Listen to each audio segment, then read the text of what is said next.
Hola, motherfuckers. This is Critical. I'm Mongo, joined as always by my co-host Liger Busa. It's been 2 weeks. A lot of stuff to get to. Not WrestleMania Challenge. We're just not going to circle back to the old WWF games. But it's been 2 weeks. How have you been? Not too bad, Uh, same old, I guess. Yeah, I know you've had fun times recently, as you were saying before Oh, we started. yeah. Last week there was a whole bunch of drama about somebody getting fired at my job, and I thought it was me. And conveniently, it was on the day that Crockett Cup '87 got uploaded. So I was like, y'all just get me out of here. I'll be okay. And then it wasn't me. And then like last weekend, I would have been good to record the show, but I stayed up to watch Wrestle Dream, and I couldn't get to sleep. I can talk about that show too because I have thoughts about why they should never run another fucking pay per view in St. Louis.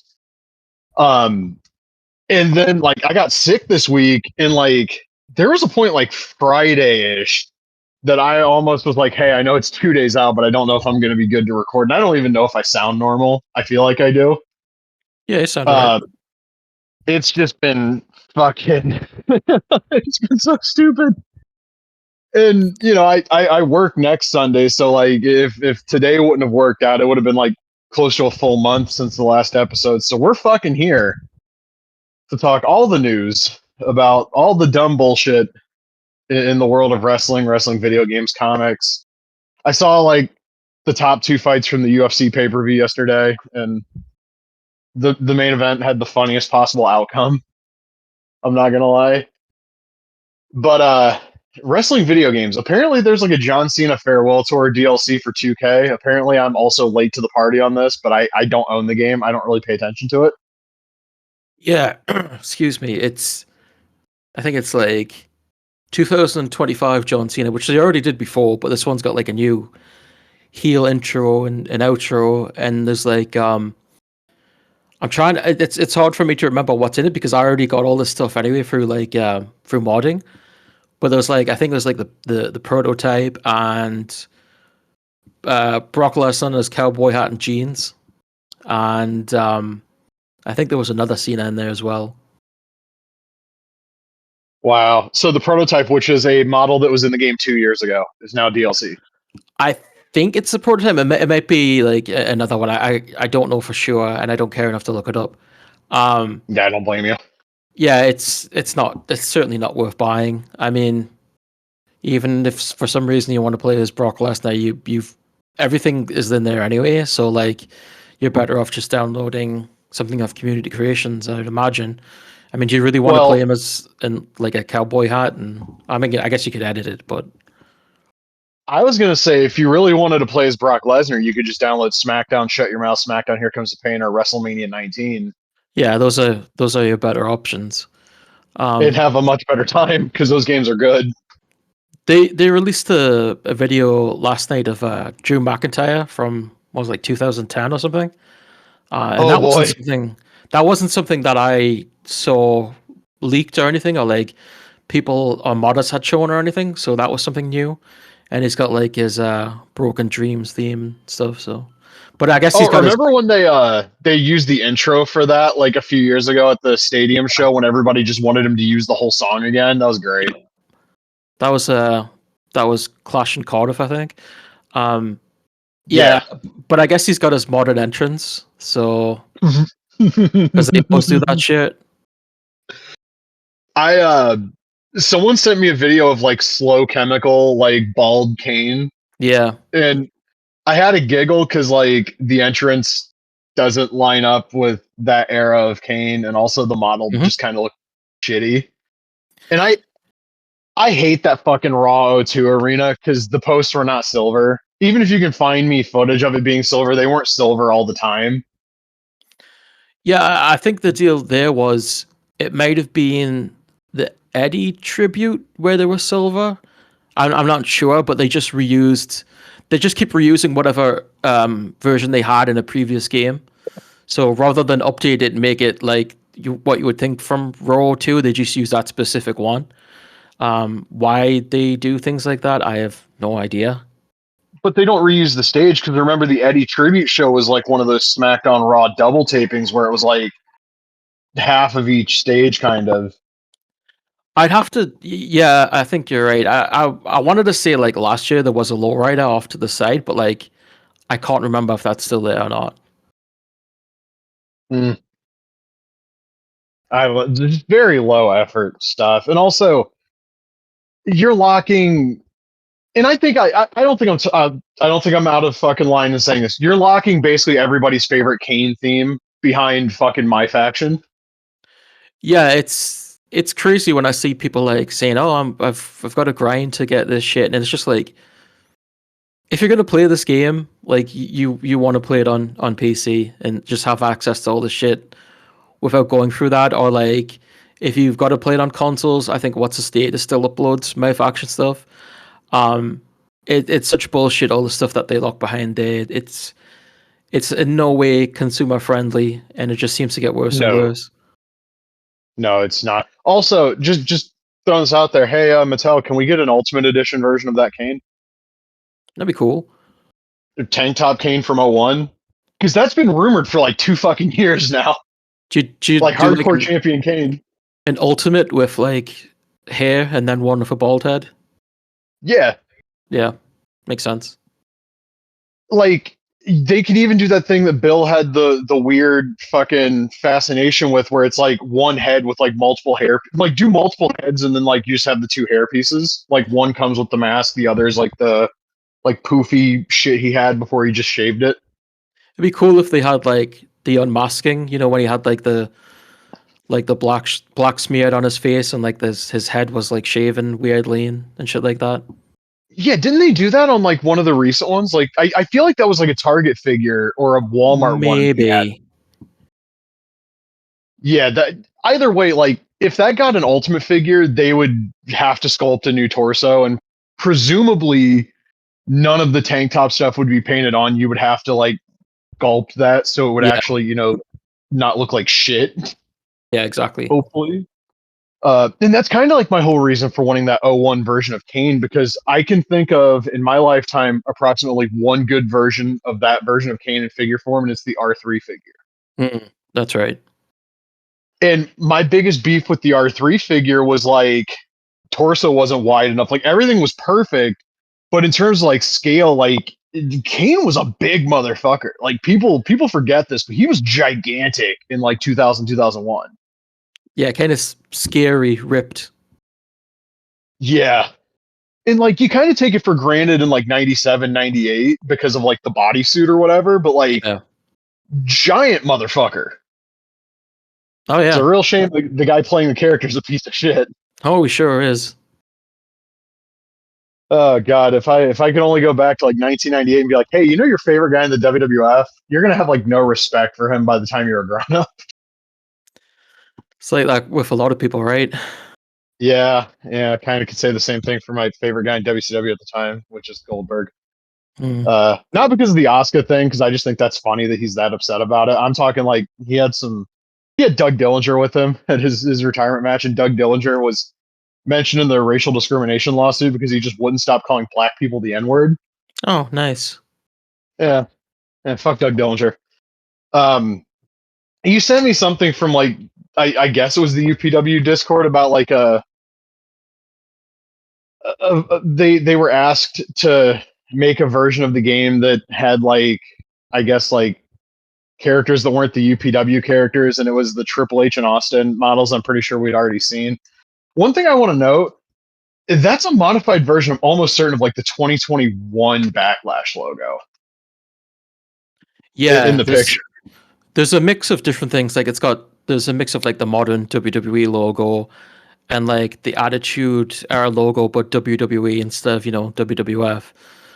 There's a mixture of different things. So yeah, it was a pitch video or video gameplay for a potential publisher slash investor. They were gonna fully fund UPW, but I guess they wanted to see what it would look like, without the UPW license, but for whatever reason.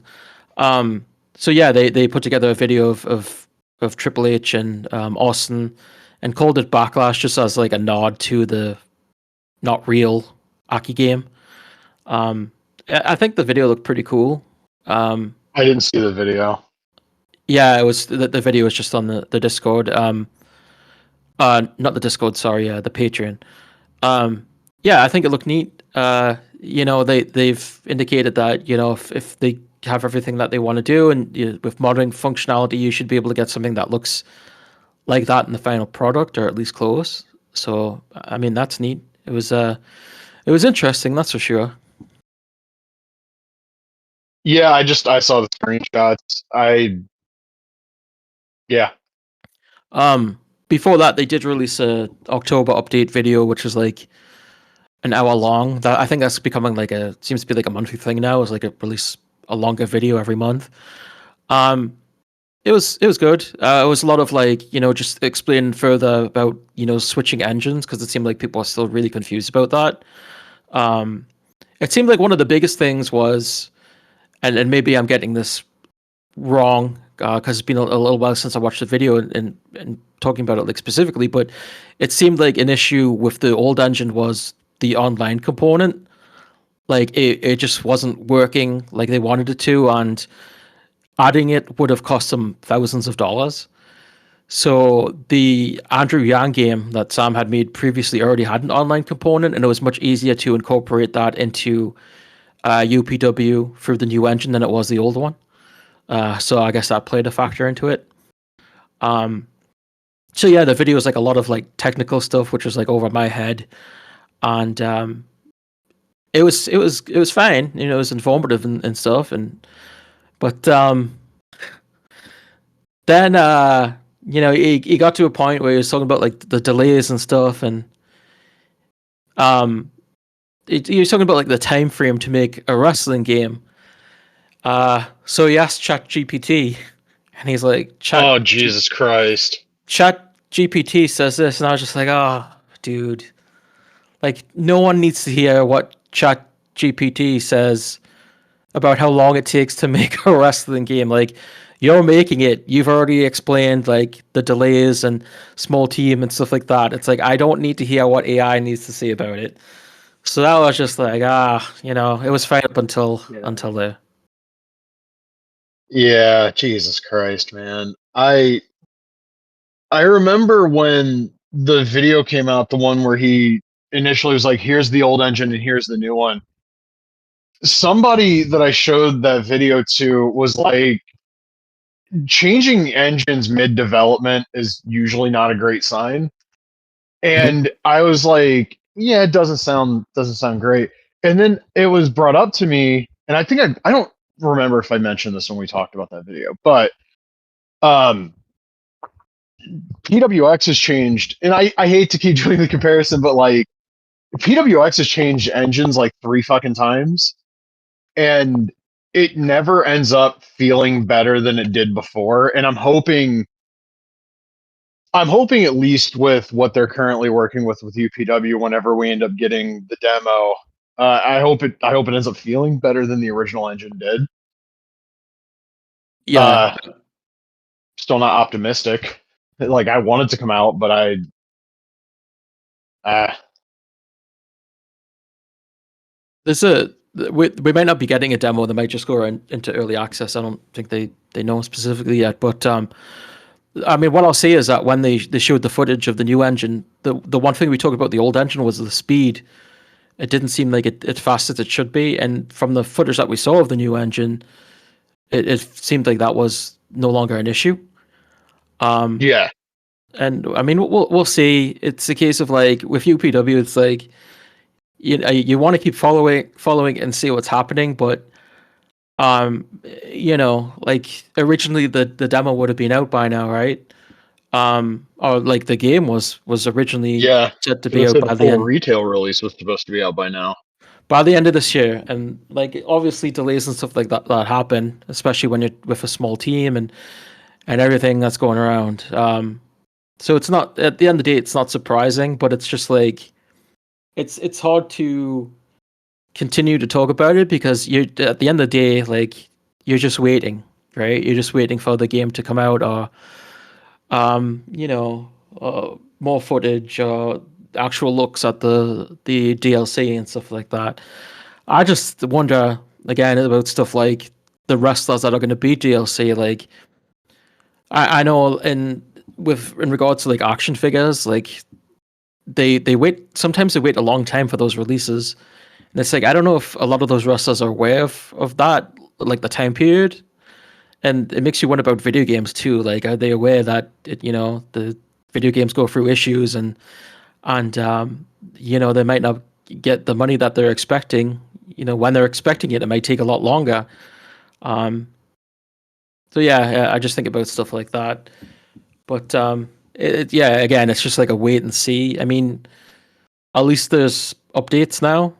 So I mean, that's a good thing that seem to be getting a video every month. With the other projects out there, we certainly can't say that. So that's a good thing anyway.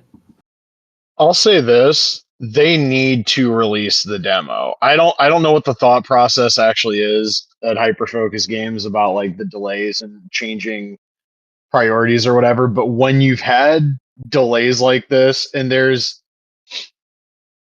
in some pockets there's growing skepticism, you absolutely need to put a demo out. I don't think there's any question. Like people are how do I put this? If you want to reach the people that may not be predisposed to buying your game, having a demo that plays well and maybe having two of the DLC characters as the playable characters, Mm, that would go a long way. You still have a massive uphill battle with the way that we understand the DLC is going to be handled with what is the base game going to cost, because there's presumably going to be a ton of like fictional characters in the game. I think having the demo would build some goodwill. I agree. um I mean, updates are great. i think I think we need like a full match, like just an uncut full match to look at, even if Yeah, it's the Fight Forever at Gamescom thing where it's two people playing a match and they're clearly putting the game's best foot forward. um because that match really did show like what like versus play in that game could look like if both people knew what they were doing. I think you kind of I want one of those videos. I think there's also too much wrapped up in um possible negative feedback. Like Yes. you're always going to get the people that are like, oh, this looks shit, blah blah blah blah blah, who maybe don't understand that the game isn't finished and moves are going to be off, animations are going to be off here and there, but like I think most people are going to be understanding and realize that it's a game in development. Yeah, I don't.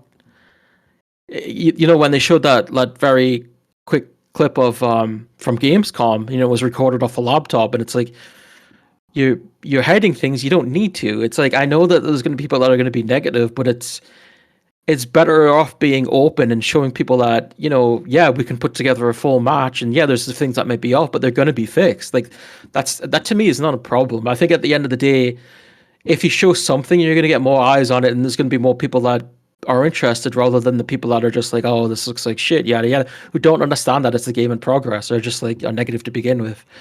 I just think And this, you can also just put the early development footage on screen like every other game does when they show early footage. yeah, exactly. I don't see, like, I understand like feeling like this isn't our best thing and putting it out there and getting feedback based on what's not your best, but I mean it's a game in development. Like people have to understand it's not finished, it's and I think most people would be understanding. And I think there's a lot more people that are like curious of a game in development and they'd like to see the whole process as opposed to people who are just like, oh, they don't understand what's going on, or they're just negative for the hell of it. I think people like to Yeah, see that full development. and also like how do I put this? To hide in progress footage is very much an AEW Fight Forever, like what are they hiding kind of thing. Because Yeah. we didn't have a good idea of what that game was until like a month before launch. Hmm. And even then, they were like, "No, we're embargoing like half of the roster." And then IGN were like, "Fuck you, we're IGN. Here's half the roster." Yeah, if you Um, remember when they had that event and there was like New Legacy there, and we saw like these weapons and shit and stuff that we hadn't seen before. We had no idea. Yeah, the like giant propane bomb where you could be a domestic terrorist. It was awesome. Yeah. Um, one thing I'll say, like, there are people that are more than willing to defend games that are in development. Look at the wrestling code.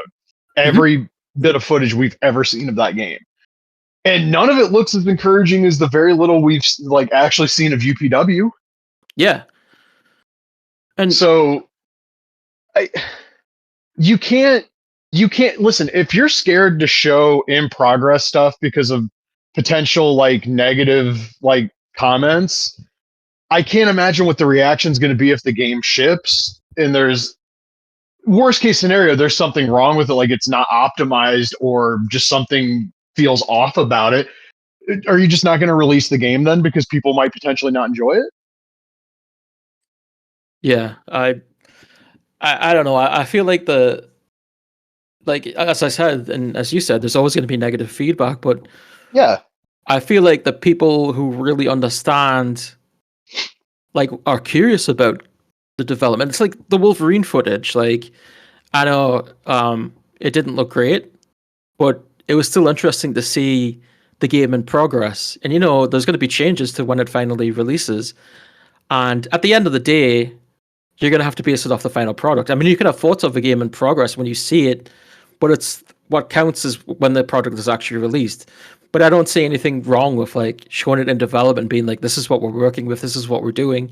Things can change. I think the people, like your core fan base too, is going to understand that. I mean, as you said, there's people that are going to be like, oh, this is the greatest game in the world no matter what. So, and I think there's a way to build interest off that too, right? Like, for the people that are curious of seeing it in development, they're going to see it and be like, oh, this is interesting. I want to keep following this. I just don't think, any potential negative feedback is greater than, the getting the word out there and basically showing people that have, donated to the Kickstarter or Patreon or whatever, showing them what's currently happening. Yes. Yeah, that's another important aspect of this is there is money down. Yeah. And I think those people at least deserve like screenshots or footage. Again, like people are there are people that have already made up their mind about that game Hmm. one way or the other. And you know what their reactions are going to be. There's no reason to withhold footage because again, to your point, you can get people interested if what you show looks cool. Yeah. And I understand the art style might be a hurdle for some people that are, younger than us, where uh, a decent artistic direction doesn't matter. It has to look like real life. But those people are never going to buy your game anyway. And that's another thing. Worrying about negative feedback from people that are never going to give your game a shot does nothing for you. Right. Like, and also acknowledging, as we've said on the show a bunch, the core audience for this game is tiny relative to what the 2K player base is.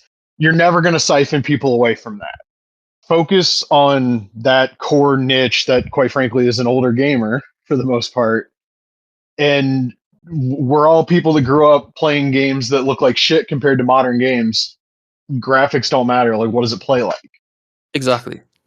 And I think if you showed gameplay clips that looked like even remotely like what people remember the Aki games looking like, you might be able to get some of the older fans to go, I'll kick $29 or whatever for this one that comes out. Yeah, and if even the art style, they don't see it through the art style. Once they see the animations, they're going to see the influence. Um, and two, and like regarding like appealing to like modern gamers or like the younger people, their thought process seems to be that anything that doesn't look like photorealistic is like a PS2 game. So it Yeah. almost seems like a useless endeavor, to be honest. Yeah, and I also love that this looks like a PS2 game. Okay, well, Metal Gear Solid 3 is still one of the best looking games ever. Hmm. God of War 2 is still like breathtakingly beautiful. It's fucking like it's such a the Final Fantasy 10. That game still looks great. And I'm not even talking the HD like upscales of these games. Like they still look good. Yeah, also And like also like atmosphere and stuff is an important aspect. yeah, and like oh, this looks like a game from the greatest console of all time. Oh no. Yeah, Jesus Christ. it's ridiculous. It's very dumb. But I also, and we've talked about this ad nauseum. I really do think they need to have some of the licensed characters on the launch roster, even if it's just a handful of them. I I think know the like revenue split thing becomes kind of a problem at that point, but like it is going to be like if the game launches at like $49 or even $39, and then you have that huge roster of people that are like $5 each, it's going to piss a lot of people off. I think maybe at minimum you have two licensed wrestlers, and like if you do those really well, then obviously people are going to want more. Especially if you put like I don't know, trying to think of what would be a good example. They got such a massive roster, I can't even remember who's all in it. But like, if you put somebody, for example, like I don't know, let's say Raven, and you know Raven's really well done, and he has all of his moves, and you see like you're like, oh, okay, what else is DLC? That's like all the rest of the flock is DLC. Well, I've got Raven. I kind of want those too. So then it's going to incite people to buy more. You know, you can start with two characters that would incite people to buy more based on who those two characters are. You know, because of the connections.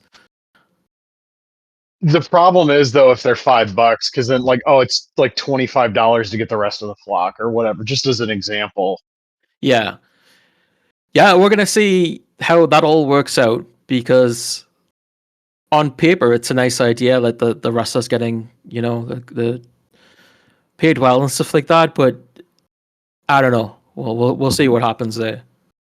Yeah, I'm curious like what the pricing ends up being because I remember the press kit we saw. It wasn't like definitive of like what the Yeah. DLC pricing was going to be, but I mean, Retromania just dropped that DLC with like Macho Man and Demolition and like freaking Magnum TA. That was $10. Mm-hmm. It's going to be a hard sell to pay like $5 for one character. I think in an ideal world, you'd have like a publisher, and you're getting enough from the publisher that you'd be okay with putting a few licensed wrestlers on the default roster, um, and then go through there. But I don't know what their outlook is with publishers right now. I know Sam was saying like it doesn't sound like the money situation was very good, and he said like if we have to close down the studio, we'll close down the studio and I guess just work from home. But that's rough. Yeah. I mean, PWX Dave learned it. What was it 20 years ago? He was telling us like Christmas. Was it Christmas '05 or '06? He basically had to go in and tell everybody right before the holidays, like, yeah, we're cooked. Yeah, and I mean, there's you have to make the comparison to PWX because there hasn't been really a project like this since then. And obviously, Yeah. there is similarities with like E3 and Gamescom and stuff like that. So obviously, there's going to I be don't think it's one to one, but it is very interesting not how stuff lines memorable. up. And you're talking about two projects heavily influenced by Aki as well. So I mean, yeah, there's definitely a lot of similarities, and hopefully at the end of the day, it's a different outcome. Yeah. And I did check the PWX Facebook group or Facebook page rather. Still no posts since March. So like I don't know. I don't Maybe know if it's Dave it. finally gave up. Yeah, could be. But yeah, like I don't mean to keep comparing to PWX, but like it is very wild how it's like almost 20 years apart for a lot of this stuff. Yeah, I mean, it's. And I think it's like I said, it's a natural comparison based on the projects themselves. It doesn't necessarily mean like step by step everything is the same, but like no. they're two projects that are very similar. And it's going to be interesting to see where UPW is in a couple of years. And also like As we stand here right now, we're a year and a half away from the 25th anniversary of Dave getting really pissed and creating Wrestling Gamers United. Yeah. That's fucking bananas. Like WrestleMania X8 came out and pissed a bunch of people off, and we're like a little over a year and a half away from that being 25 years ago. Like, what the fuck, man? Yeah, there was something else I was thinking of recently. Oh, it was Halo because of the remake, and I was like, oh god, that was like what, like 20, it was like 24, 23 years ago that came out. 24, because I think it's an Xbox launch Jesus, title. crazy. Yeah, yeah, and like it was supposed to come to PS2 originally, and then Microsoft bought the studio, and now in 2026, Halo comes to PlayStation because Microsoft has just fucking admitted defeat. It was funny when that was revealed the other day because originally I thought it was just another remaster. And I was like, well, why would you do that? Because you could just pop, Master Chief Collection over to PS5 and people would buy it. And I still think that's the case. Like, if you just put that on there, and you're also giving the original Halo experience to players who have never played it before. And I think that would have been the way to go, to be honest. I think this remake is just like, to me, the original Halo is still fun. So it's like, do we really need a remake of Halo? I don't think so. I mean, it looks pretty, but like, Oh, it looks beautiful. Like, yeah, it just seems like another thing too is like, if they release the Master Chief Collection on PS5, then you're getting the games, for a single price, standard pricing. And now it's like, well, we can remake it and charge them full crazy price probably for a remake of Halo. Then we'll remake Halo 2 and yada yada. It just seems like kind of gross in a way. it's so weird to think about because like I know the last Halo game didn't have like the greatest reception. Just kind of being on the outside looking in, it didn't seem like a lot of people were really happy with that game. Hmm. And I mean, people bitched about Gears 5 too, which is funny because that game looks amazing. Like, I don't care that you have to play as a woman in that game. That game looks fucking awesome. And what was the playbook? Remaster Gears 1. Yeah. I mean, they have E-Day coming out too, but like the stopgap was like, here's Gears 1, which I need to get soon because fuck, man. And they've done that twice. And yeah, yeah. And you know what's crazy? Apparently, the new remaster is on Unreal 4, not 5, which is why it Huh. runs well on the Steam Deck. All right. Weird. And it looks great. It looks as good as a lot of Unreal 5 games, if that is the case. So, like, I get it. They're remaking Halo. It seems like that's in Unreal 5. So, fucking get ready for 42 frames per second on base PS5. Yeah. It's a case too that, remaking the game, but in some ways the technology is supposed to be better, but it is in some ways worse than it was then. Yeah. So it's like you're remaking the game and you're making it modern, but you're getting a worse experience in some cases. Yeah, because they're making it modern. Yeah, exactly. I I do wonder though. It's going to have to play on the Xbox handheld. So are they going to prioritize optimization? we'll see. I don't know. Yeah, yeah. I'll keep an eye on it. I don't know that Halo 1 is not my favorite game in that series, so I don't know that that's a day one purchase for me. But like, if it looks good, shit.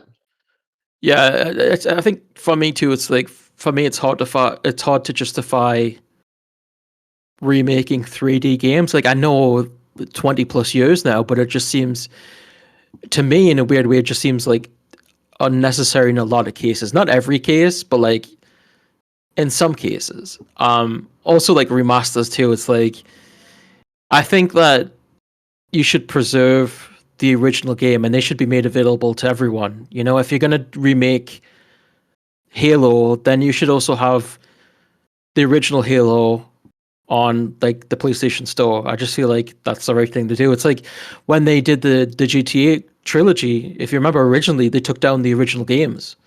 And people were like, well, this version's fucked. Where's the original games? And they ended up putting them back up. I don't agree with like erasing the original. And I know that with Halo, like it's all over Microsoft, so they're not necessarily doing that. But I think it should be available on PlayStation as well. Yeah, I agree. I don't know what the issues are with like porting the old stuff. I don't have a problem. I shouldn't say I don't have a problem with remasters because then you get into like the stuff where like The Last of Us Part 2 remastered like 2 years after it came out, and it's like, well, fuck you. You It just want to depends on make the money. game, right? Huh? It depends on the game, right? There's like in some cases where a remaster is justified, but obviously something like The Last of Us, it's like there's no way you should be doing this. Right. Like Ninja Gaiden 2 Black, I understand because like the source code for the original is apparently just gone. And they Right. wanted to drum up some hype for fucking Ninja Gaiden 4, which is an amazing game, by the way. So like we'll take the last version of Ninja Gaiden 2 that we had and bring it up to fucking modern consoles and we'll try to get it as close to the original as we can, which it's still not very close, but it's still a great game. Mm-hmm.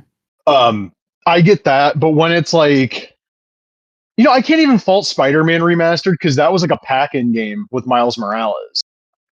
Right. But if they would have sold that as like a standalone, and I think they do sell it as a standalone game, but if they would have sold that as like a standalone $60 or $70 game when the PS5 came out, I would have been pissed. Because like it was a 2-year-old game at that point. Yeah, I think The Last of Us one is the one that's absolutely the most ridiculous. It's Just the pretty case of like egregious. it's just like, what are you doing? Like nobody asked for this. The original game is fine. It's not that old. Everyone's okay with playing it. It's crazy. And then they did the remake of the first game. And then there was Yeah, the rumor they were going to do the remake of 2 and the style of the remake of 1. And it's like, y'all are just beating the shit out of the one franchise you have that people have an attachment to. How about a new fucking God of War? How about exactly. Twisted Yeah, Metal? Y'all motherfuckers have like a pretty great like first party like IP toy box you don't fucking ever dig into anymore. Like Little Big Planet, where the fuck is that shit? yeah. There's so much stuff that's been left behind, right? Yeah, and I get it. Development costs have skyrocketed. Fucking development times are like an order of magnitude longer than they used to be. But like, if people really like Twisted Metal again, not that they ever stopped, but like the last few years, I've seen more people talking about Twisted Metal than I pretty much ever did since the series went away in the mid 2000s. Yeah, I mean, there's two Like I seasons of see, TV. yeah, and I see more people talking about that TV show and wanting a new game than I did when we got the last new game in 2012. Exactly. And Sony's response to that was, "We have a live service one in development that we're going to cancel after we've poured like 8 figures into it. Give me a fucking break." It's such a mess. I mean, it's something we go over a lot, but the video game industry and the way things operate these days, it's just like, oh fuck, what a disaster. I do have to say this: I got Ninja Gaiden, got the deluxe edition, Ninja Gaiden 4. That game, if you're on Reset era, people were like, "Oh, the Metacritic score is going to kill the series," even though the new game reviewed about as well this past week as Ninja Gaiden 2, the one that they all love and hold up as the best game in the series. It reviewed about as well as that game did when it came Mhm. out. That game is a reminder of what action games used to fucking be. It's fast, it's violent, it encourages expression through combat. There's not like one surefire way to kill everybody. You have a tool set in the game encourages you and incentivizes you to use all of it. And not just use all of it however the fuck you feel like. And it's developed by Platinum Games, so like Bayonetta, Metal Gear Rising. Um, if you know what they do, you know what they do. It feels a lot like a Platinum game, but it also feels a lot like Ninja Gaiden 2 Black. And it's brutal. Not gonna lie to you. Normal difficulty beat the shit out of me. I also was playing like a bit of an idiot because I realized early on there's like optional missions you can take that give you like extra points for upgrades and stuff. So I restarted and I'm barreling through the game now because I actually know what I'm doing. But like that game, like those boss fights are no joke if you don't know what the fuck you're doing. And for all of the like discourse about Yakumo replacing Ryu, he's fucking dope. I think he's really funny because he's stereotypical like gruff, like edgy anime antagonist, and it fucking rocks. Oh yeah. Um, and yeah, just really bloody, really violent. Apparently optimized super well. You can play at 60 FPS on the Steam Deck with Oh nice. less than ideal graphics. You can also play at 45 frames per second on the Steam Deck with pretty decent looking like resolution. So I kind of regret not buying it on the deck. I bought it on PS5, but yeah, in the best possible way, that game feels like a throwback to an era of video games that I badly fucking miss. And I hope the game sells like gangbusters. I think a lot of the negative sentiment around Xbox right now is going to probably handicap it. Mm-hmm. I agree. But like that game is so goddamn good. And there's a hero mode that does like auto lock on and auto block. So I don't know how much easier the game is that way, but it's so good. Like I said it a couple of weeks ago. I don't like difficult wrestling games because at that point it's just the AI being cheap. Difficult like action games, that's my shit. I want to feel a little bit challenged. And this game never feels unfair. When I die, it's like, yeah, no, I fucked up. That one was on me. Right. And I think I said it when Ragebound came out too. Like, I never got frustrated with that game because after getting my ass kicked one or two times by the boss, I kind of knew what I was doing wrong. So it was just iterating on what was working until I eventually won the boss fight. And that's this game too. And yeah, also beautiful looking game. I don't know if it's like the Platinum in-house engine or what, but yeah, that game is gorgeous and it's just the fucking best. Nice. Well, at least there's something good going on with modern With games. Xbox. Yeah. It's been very interesting to me. Like, I think I said it when we were talking in June during the Summer Games Fest stuff. Like, there's a lot of interesting stuff coming from like Japanese developers again because we got Ninja Gaiden 2 Black, we got Ninja Gaiden 4. That 100-line Last Defense Academy game was a game that when it came out, I thought would still be getting talked about right now in terms of like, legitimate game of the year contenders. And it is in like certain pockets, but like there's been a ton of really interesting stuff from Japanese developers this year and probably will also be next year. And it's really nice to see that scene kind of doing well again after those games kind of fell out of favor towards the end of the PS2 generation and certainly during the PS3 generation. And we kind of got overrun by like Western devs finally figuring out how to do like an action game that actually has like cinematic like storytelling in it. Yeah. I really want to see the Sega stuff, what they're working Yes. on, because obviously that's been teased quite a bit, but it's quiet right now, and I'm just like I want to see that. What's going on? Apparently that Power Surge trailer they did, what was it, 2 years ago now at the Game Awards, that was probably a little bit too early because Shinobi was the only game that was actually far enough in development to really be shown. Hmm. Which, stop me if you've heard that one fucking recently. Mhm. That game's apparently really good, but it's by the studio that did Streets of Rage 4, so Yeah. I kind of expect it. The demo was great too. And speaking of Dotemu and games that they're putting out, Marvel Cosmic Invasion, December 1st on basically everything, and they showed the Phoenix and Iron Man trailer, so they're officially confirmed. One thing I thought was interesting is they're clearly going to fight Venom, and I thought Phoenix was the character that like they were referring to during Summer Games Fest, where like you fight a boss character and then they join the team during the story mode. But it looks like Venom is going to be one of those characters at least. Okay, that Which I works. mean, I'm probably just going to play the arcade mode because everybody's unlocked from the start. Yeah. And they also showed some color swaps, like palette swaps in that trailer because there's like blue and yellow Wolverine. There's like a blue and yellow Yeah. I Storm. saw those. Yeah. So and also they have a Venom color palette that's like kind of similar to how he looks in Marvel versus Capcom. It's a little more, like a little bit more blue, like kind of a purple blue. Hmm. I'm looking forward to that game. I'd love to know what the price is going to be because as of the last time I checked, it's still not available for pre-order yet. But yeah, that's going to be getting a lot of playtime from me when it comes out. Yeah, I'm interested in it. I don't know if I'll get it on release, but it's something I'll surely play at some point. I mean, I played the demo and I really liked the demo, so I'm curious, like how Iron Man plays because I really liked using Nova, and I'm assuming Iron Man might be a similar play style. Just kind of, I only watched the trailer like twice, but I'm assuming he's going to be a little bit like Nova. mm. But we'll see. Also, it's like fucking 90s like Iron Man, which if you were going to get an Iron Man in the game for me to use, that's probably the one. It feels like there's a. Is there any other wrestling game news? Has Virtual Basement just said anything in the last like month? I don't think so. Oh, we're about to check. I know the next month we get the last WWE DLC.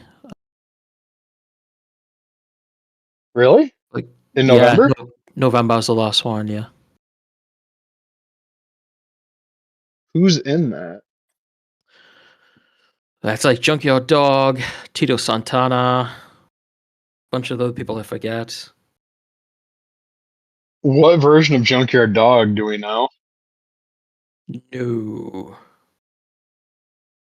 let's see here. 404 Arrow. Oh no. Saturday night's main event pack. Planned for November 12th, Jesse Ventura, Mr. Wonderful Paul Orndorff, Tito Santana, Junkyard Dog, and Sid Justice. I God, that Sid model is gonna look like shit. We'll see, because they've been notoriously bad with him in previous games. So yeah, I am curious to see if they've done anything with his model this year. I'm not optimistic, honestly. I think the It's theme songs are already in the game. Um, and I think Junkyard Dog had like the song that he was using in Legends of WrestleMania. I don't even know if he actually used it in real life. Did he have Grab Them Cakes in that game? I don't know. he might have. One of the games, anyway, it's the same song used, and I think Tito's got his proper theme. That's cool. I don't think that theme's ever been released anywhere officially. He's not in Legends of Mania, right? I feel like we've had this discussion Tito? before. No. Yeah, okay. I don't know why I always. You know why? Because he was in the first WrestleMania match, and that's been drilled into my head.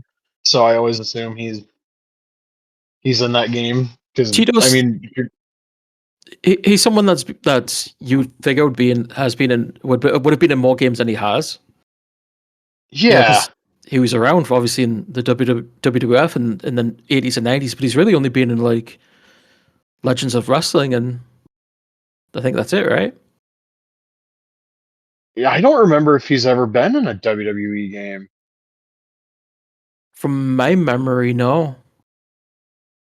If they would have been on that data compression shit that Fire Pro was on, we might have had Tito in like Super WrestleMania or Royal Rumble. If those rosters Yeah. would have been, like 30 or 40 characters. There was someone I saw the other day was on or yesterday was on the workshop that had never been in a Fire Pro, but they released one of those like this is who it is in the guide.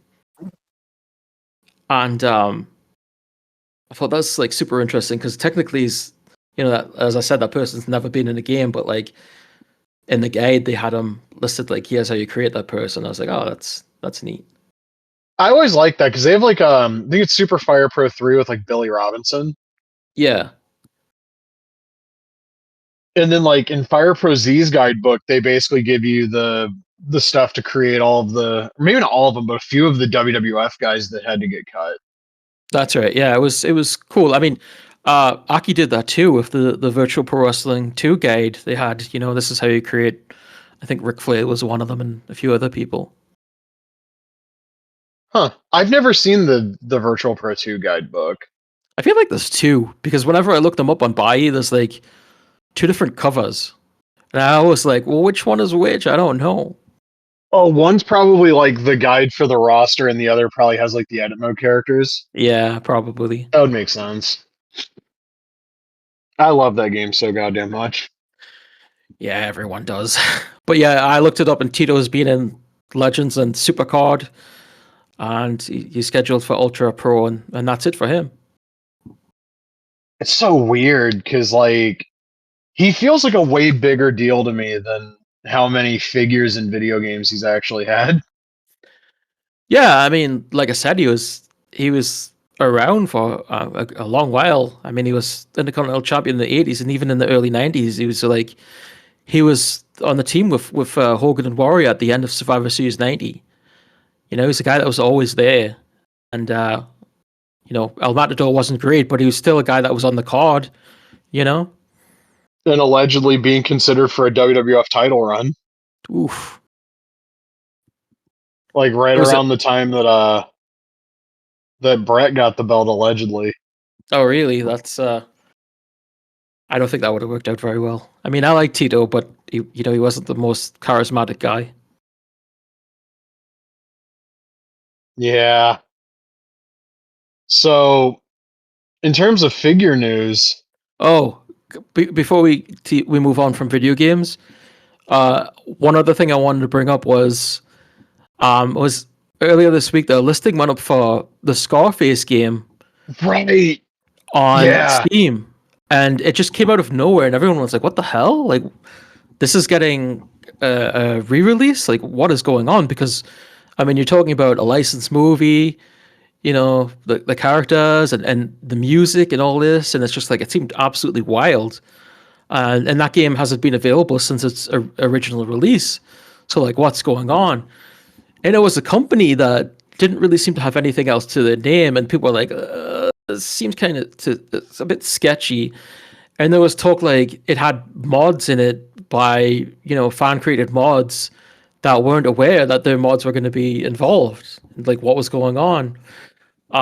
So there's a YouTube channel. I'll try to remember what they call it here. I should have been prepared, but I never am. Put up a video the other day. It is I'm gonna get an ad playing in the background here. Mafia game videos, funny enough, posted a video talking about what happened.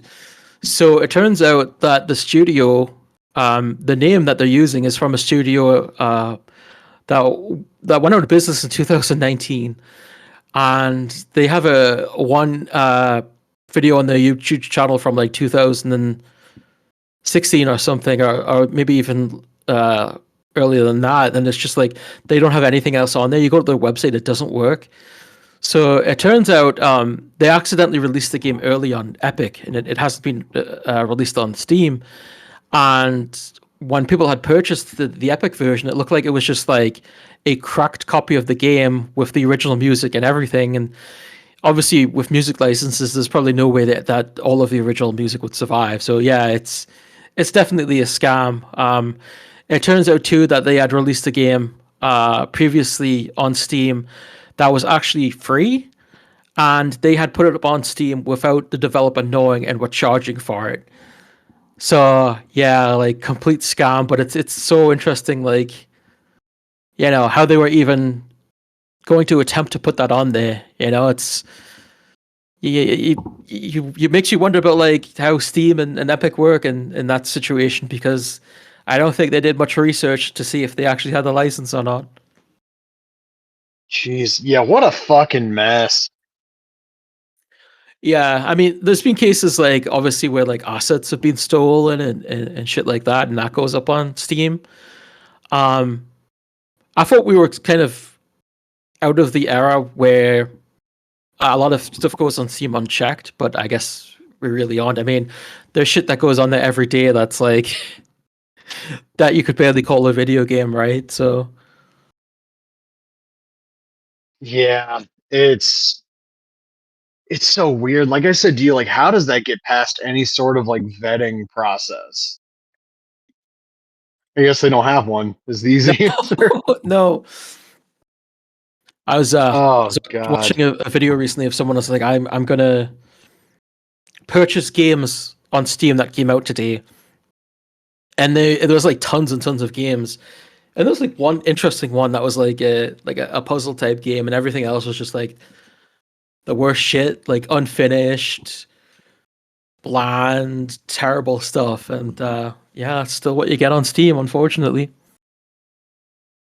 I wish there was greater quality control on there. Oh yeah, it's the amount of like hentai games and shit that's on that platform are nuts. Yeah. You look for a wrestling game and there's just like a mountain of fucking porn games. It's ridiculous. Yeah. I've seen some more discourse about the WrestleFest machine and like I guess Mm, people have already cracked it to where if you have an SD card, which who has a regular sized SD card in the year 2020 fucking 5, um you can just load the ROM for the original WrestleFest on there, which that's great. It doesn't fix the quality problems with the cabinets or erase the terrible job they did of advertising exactly what you get yeah. with the cabinet, especially for the price point, Yeah, and it's not great. being Like, upfront about like yeah, the Road Warriors and Slaughter and especially Savage and Andre being gone. Like that's a significant chunk of superstars right there. Like there's what 8 characters in the game, so that's a quarter of the fucking characters. yeah, it's great that you can put the original ROM on there, but the problem is you shouldn't have to. You know, it's and not disclosing that information. Yeah, fucking crazy. It's if you're in a situation where you're missing those characters, significant characters, then maybe it's not worth redoing it. Just do Mania the arcade game. Sure, why not? All 8 of those fucking people are still under contract to WWE, Yeah, and you'd still have the people that are like, "I want WrestleFest," and you could just be like, "Do you want 3/4 of the roster?" who would have Because if Mania? so, Who would have Mania the arcade game? whoever licensed NBA Jam to Arcade One Up would be my Mm, guess. Like somebody has to have the rights to those games. I don't know if it would be Warner Brothers Games or whoever the fuck, but like somebody has to have the license for those. And of course, you'd have to do a licensing deal with WWE yeah, of course. because you can get the rights to the game, but like you need to have the rights to all of the talent and things like that. Yeah, I that's don't. as far as talent goes. That's an easy one, right? Yeah, because it's Sean Brett, Doink, Bammer, Yoko, Undertaker, Razor, and Luger. They're. Yeah. I mean, I don't know if Bam Bam's still under a deal. I mean, he just had an Ultimate Edition, but that was like late last year, early this year. Mm. And I think so because I think we'd see him in other lines by now if he wasn't. yeah, I can think of like one retro line in particular that's got the other 2 guys he was in a stable with that would Yeah. probably jump at the chance to make Bam Bam Bigelow. Um, which brings us to action figures, which also brings us to Zombie Sailor because he did drop Wave 5 of the retros, which was not as big of a wave as I was anticipating. I thought for sure. I want to say that one convention there was a picture of the Bob Holly figure on card. But he did drop Tony Norris, Ahmed Johnson, Hakushi, Todd Pettengill from WrestleMania 10, and Mr. Hughes. I was convinced I didn't want any of these things, and then I felt like shit at work on Friday, and I was like, one of those like you kayfabe a bathroom break just to kind of not have to deal with things for a minute. And I was sitting there and I opened Instagram and I saw the like marketing shot and I was like, you know what? 5-year-old me would probably think that Ahmed and the Hakushi and the Todd Pettengill were really fucking cool. And 5-year-old me would probably think 34-year-old me was a bitch if I didn't have them. And I don't want 5-year-old me to think 34-year-old me is a bitch. So I ordered them. I was very close to getting Ahmad and Hakushi, and I still might at some point. Um, I just found it very funny that when he started releasing the images of Ahmed, that Mitch put up his Ahmed in packaging on his Instagram with the Road Warrior shoulder pads. Because usually Yeah. it's the other way around. Yeah, it's that Ahmed is weird to me, like the Mitch one, because I the skin tone's still a little off. The funny thing is when he posted on Instagram, I thought the skin tone looked better, but then he did a live video and I thought it looked worse again. But maybe the one in the video was actually an older version. I don't know. Could be, yeah. I saw some of the Regium samples he was showing off. Like that Raven looks like shit, man. And also to contrast that, we did see the final in package Jeff Jarrett Pinnacle collection from Zombie. And I was kind of disappointed when he turned it around to the back that the cross sell didn't spoil Series 2. It's just Series 1 on the back. Yeah. And I was like, God damn it, I want to know who's in that set with Bad News and New Jack. But as expected, the Jarrett looks fucking incredible. We've seen a million pictures of the Jarrett like factory samples. Like it's one of the best wrestling figures ever made, and I want my shit. Hopefully by the end of the year, he says, which the wording of the pre-order status page on his website is interesting because the Bloodsport figures in Punk, it says estimated to leave the factory by late October.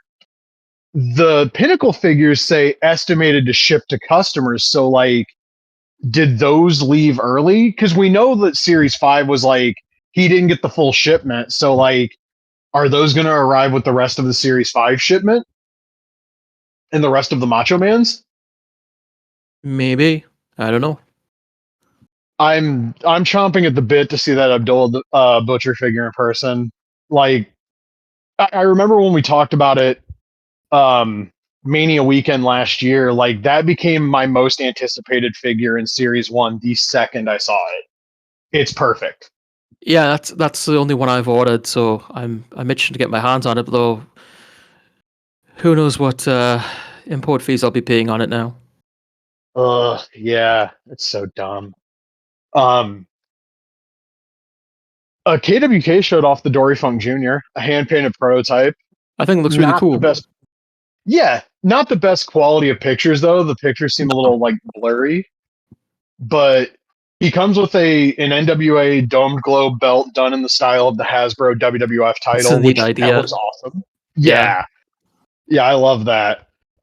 There's a Hoss Funk that's going to be exclusive to J&J Figures. It's instead of the belt, you get the bull rope, and also he has like facial hair. I'm probably grabbing one of these just because it's Dory. Pre-orders are November 1st. Yeah, I've talked about how like the way I see retros is like filling up like WWF what could have been, but like I do like sort of like outside the box type of things, like, and I would consider like Dory like that, and some of the other names, obviously like FMW and stuff like that. So I feel like that might be one I'd like to pick up at some point. We'll see. He also has been posting like factory sample pictures of like the Bull Nakano. It looks great. Yeah. I did Did you? also find out it's going to be the same sculptor on the O-Ring Heroes line. Oh, okay.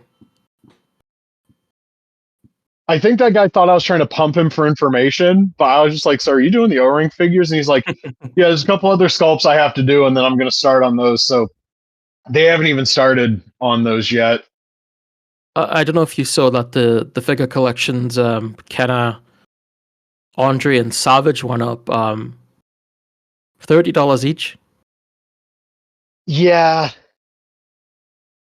so the Pro Wrestling Tees ones are going to be $25, but they're not doing the whole wave at once. They're doing one figure in December, Right. which feels really stupid. Just do the whole set. Like let people do them in late November because the way those people ship orders, like do in late November so people have them by fucking Christmas.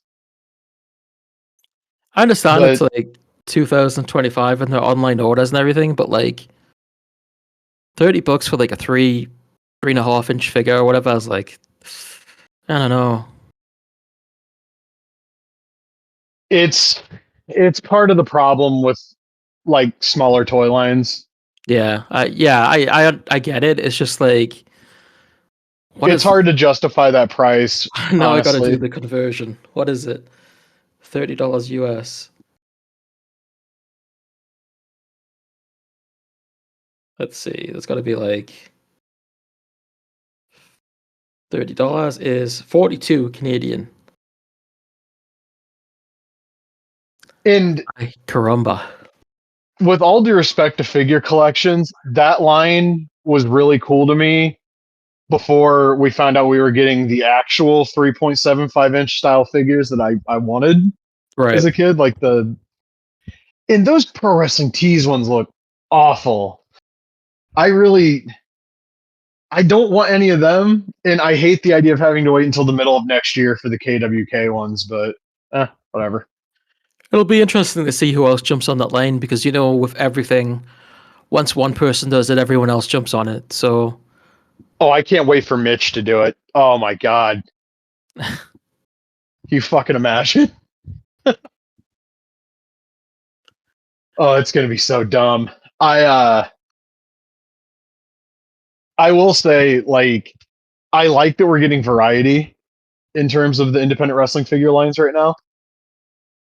I just I wish we were in a better situation economically. yeah. Like I know that there's no way figure collections realistically could produce those power packed wrestlers at the same quantity that Super 7 did the reaction figures to get them to like a $20 price point. Hmm. But I wish they could. Yeah, it's Like I it's a real understand that they can't, but it's a real shame that these brands aren't available on like an Amazon or something like that. I think it'd be so much easier for everyone, especially Prime members that don't have to pay shipping.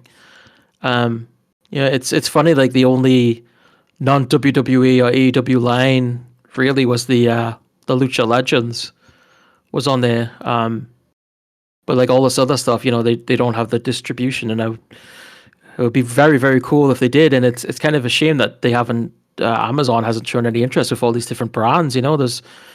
There's obviously a market for this stuff. So yeah, I think it's just you got to convince whoever the toy buyer is for Amazon, and yeah, not having a presence at Toy Fair. I mean, it's basically just an industry circle jerk event now, but I feel like not having a presence of any kind at Toy Fair kind of fucks stuff up. that's true. I do think out of all the lines, like Zombie very much wants to get those figures into retail, like the Pinnacle collection. I don't know how plausible it is now, just the way things are shifting. Mm, Like 8 months ago or 7 months ago, whenever he did the interview with Sam Roberts in the majors, I was like, no, it was with the majors when he said it. Like, I was like, yeah, that would be cool. I don't know if it's possible now. The one line that I think has probably the best chance, weirdly enough, is probably the major one. yeah, yeah, definitely. Like, especially because they're buddy buddy with Jeremy Padower, who does have a lot of stroke when it comes to toy industry stuff. But you'd have to change some stuff about the way the big rubber guys are packaged, or else like they're just gonna get stolen. Mm, You easily just slide the card, but I imagine they would do them on proper carding. But yeah, I like the Series 5 zombie figures. I wish somebody who already has them in hand would take a picture of the back of the box because I want to see the cross sell. Because that typically will spoil a little bit of what's coming up, but yeah, nobody's blessed us yet. they're in hand, so hopefully it won't be too long. I've seen a bunch of people posting their pictures of them, but not the back of the card. It makes me think that there's nothing interesting on there, but Mm, yeah. I mean, even if it's just like the ECW series that we know is next, because it was mentioned that Roadkill is, and nobody posted a picture of the back of the Roadkill packaging that bought it at the convention. yeah, that's true. Like, I'd kind of like to see those cross sells, but and maybe the cardings were printed at the same time, so they have the same thing on the back. I don't know, but I'm curious as to what's coming after because we know the Road Warriors are Black Friday, and I will find an excuse to not be doing anything at work when those go up. But like, I don't know. Like, we know there's two Macho Mans coming. We know there's the ECW wave coming. We know that there's presumably more Army of Darkness coming, which I don't necessarily care about. But that Ash figure apparently did well. I also noticed there's like heels and faces stuff on Big Bad Toy Store now. What was the license he just got? There was something new. I have to check the 3 points because I was on there. Unless I'm going crazy, I could have sworn there was something that was just shown off recently. Oh, Hannibal Lecter. Zombie got Hannibal Lecter. Yep. Huh. So that's an interesting pick for sure. Yeah, not something I would have expected. Is that on his like Instagram page? I don't know if it's on his Instagram, but I can send you the image here. Okay.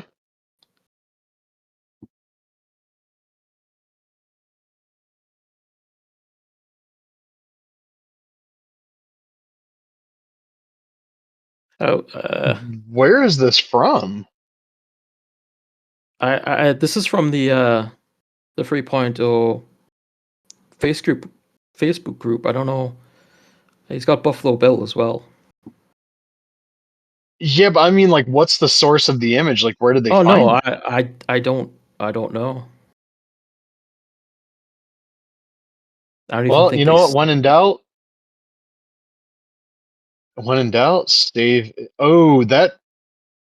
Okay, so that second picture in the group you sent me, that looks like a picture from like a factory sample that might have gotten stolen. Maybe, yeah. The first one though is obviously like a packaging mock-up render, though. Well, How does that work? Does that mean he has a license for like Anthony Hopkins? I'm trying to remember who I was. So I was listening to somebody talk to Todd McFarlane about Nicholson Joker, and if you sign on for a movie, I guess in the contract there's like a thing for like we retain the rights to your likeness as this character, which is why Nicholson Joker just kind of doesn't exist unless you pay Jack Nicholson, because he was like, no, I don't think so. I'm Jack Right. Nicholson. You're gonna pay me. That's just a catchphrase. Yeah, it's interesting how all that stuff works out, like the inner workings of everything. And I know there's the rumor of Nicholson Joker because you brought it up to me.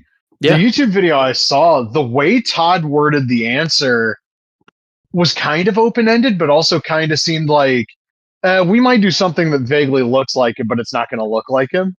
I heard somebody else said that it was more inspired by. Yeah, so I'm curious to see how that's going to turn out. Yeah, it's so wild that nobody's backed up the Brinks truck to make like a 1/12 scale. I know there's like a Hot Toys version, but that's 1/6 scale and like fucking $300. That's very much not the same thing as like a $20 mass market toy. That McFarlane line's interesting though, because I don't know if we talked about this last time, but we know now he has so Mattel was supposed to take over the license middle of next year. Mm-hmm. Apparently, they don't have the product ready for the adult collectors. So they basically reached a deal of some sort where McFarlane has all of next year with the license, and then much like the WWE Mattel Jax split, Mattel product, I guess, is going to be available January 2027. Yeah, I did read that. There was also some other ones announced too. Well, not announced, but rumored. They're still doing Henry Cavill Superman. I don't know what else you do with that. Another Heath Ledger Joker, theatrical deluxe version. I think they're doing Brandon Routh Superman. It'd be cool if they did the Kingdom Come variation from Crisis on Infinite Earths, the CW crossover. I mean, they could also do the Atom because they played the Atom in the Arrowverse as well. They're doing like TV Supergirl, but also obviously the movie Supergirl and Lobo. So yeah, well, no announcement of Lanterns, which I thought was interesting. The TV show comes out next year, and I didn't see anything regarding them. Huh. I also did you see that Matt Maniacs line? They're doing the British Bulldogs. Yeah, I did. Yeah, Those look interesting. I don't feel like I need to jump in on that line though. yeah, they're interesting figures, but with everything else out there, it just doesn't. It's not priority. And then I guess the company that are doing the Dan Moff figure, they announced two more guys, Vic Delicious and Hale Collins, and they're one of 250, which is probably overestimating exactly how many people give a fuck about either of those guys. I think you could have just said one of two. Yeah, honestly, I don't know who some of these indie lines are for. Has Asylum fucking said anything about those Remco figures? Not that I've seen for a while. So they 100% have refunded everybody, right? Like Oh, like yeah, sure. you can't just hold people's money. Like I'm scrolling down their Instagram page. It's all Title Run Toys and KWK and Epic. There's not a single mention of oh, I'm sorry. November 15th, 2024. Um, the last update on the Twitter is AI of a kid waving to Hogan as he walks off into the sunset from July. Of course it is. Of course it is. Good grief. I I think I only gave them money for the at the time Chella Hayabusa. Mm-hmm. I think that might have been it. And I'm happy to say I will not give them money again because just Jesus Christ. Also, they booked Marty Skrull, so Yeah. yeah, yeah, they suck. Um, you saw the Mattel Mania 13 box set, right? Like they Yeah. posted studio shots of those. Goddamn, two Bret Hart heads. They don't look like shit. Shocking. Yeah, yeah. This is the first Bret Hart figures designed by Magic Olmas and not Bill. They all look Wonder so what angry. happened. Yeah, everybody's got a screaming head. And Yeah. that's that. I saw people dunking on like the neutral Bret head without the glasses. I think it looks like Bret. It looks a lot more like Bret than most of the other Mattel heads, which isn't saying much, but like with or without glasses, that's still obviously Bret Hart. Yeah, it took them a while, but they might have finally figured them out. And now I need Magic to redo the Monday Night War Ultimate Bret. I mean, you don't have Yeah. to do the '97 gear. Do like a nice 1994 Bret. You know what? The perfect opportunity. Redo the Ultimate Edition Series 2 Bret and the Monday. Oh no, '94 is too early. Damn it. It's fine. They can kayfabe it. I'm sure he still wore that stuff in '95. No, he didn't. Do like a '95 Bret in the Monday Night War line because I feel like they only dip into that side of the WWF stuff for like wrestle crap, like '95, '96, like fucking make a different spot to the Ringmaster.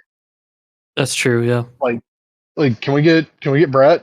Like that whole curtain call set. You couldn't have done like that Diesel as a Monday Night War figure.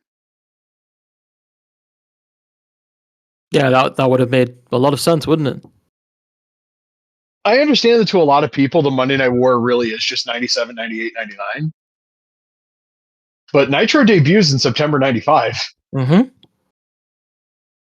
and it feels like they've done more of that like 95, 96 era for WCW than they have the WWF, which is weird because they just went through that phase of signing a bunch of dudes from that era a couple of years over the last couple of years. Like, granted, this is more 97, but like they did a Headbangers 2-pack. Those two could have just been in the Monday Night War line. Yeah, definitely. Like, this isn't a knock on Harlem Heat because I love those guys. They were one of my favorite teams when I was little, but like they used the WCW side of one of those series to release Harlem Heat. You don't think people would have bought the Headbangers? Yeah. And like I probably wouldn't have bought like Blue Blood Hunter Hearst Helmsley, but that and a Target set instead of like the Walmart set where that would have made sense. Or like doing fucking Phantom of the Undertaker for the 300th time. Like that couldn't have taken up. That doesn't need to be an ultimate for one, but two, you couldn't have just done that as an elite in the Monday Night War line. They make a lot of weird decisions. And also, that's a Target ultimate. Like maybe 2 years after they did a Target ultimate or elite of that fucking attire. Mm. And not only that, they have an unmasked head that also has a removable mask. What's the point? I don't know. That's so stupid. Why are they letting Bill do this? But yeah, like those Brett heads would look great on a new Ultimate. And yeah, thinking about it, like they really are sticking to that like 98, 99, 2000 time frame for the Ultimates because like Austin's based on 98, Triple H is based on 2000, Steiner's based on 2000, DDP and Luger are the combo breakers because they're both based on 97. We know the Angle's based on 2000. And the rumor was the WWF guy after DDP was going to be American Badass Undertaker. Now that ended up being an elite, but they've circled back to people in this line, so it's not entirely out of the realm of possibility that we could be seeing American Badass Undertaker as the Q3 2026 Ultimate. Yeah, I wouldn't want it. I think we had talked about it previously. That was like an issue with this line where it's like, there's going to be a good number of people that are missing. Obviously, you're not going to have Sting and Flair and some other people, but I don't know why they keep going back to the same people over and over again. It's like, there's especially two Eddies. Yeah, with the Monday Night Wars line, you have a line to do some really cool. I've had an opportunity to do some really cool stuff, but they just don't seem that interested in it. You have Bradshaw. There's like 3 different versions of him you can do. Yeah. Granted, they just blew one of them on a fucking Target Elite set. The Sultan, who I think might have predated the Monday Night War line, but that's another one you could have held for that line.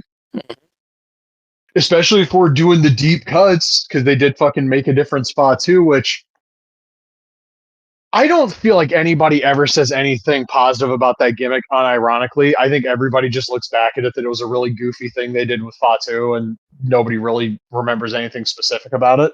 Yeah, it was a thing.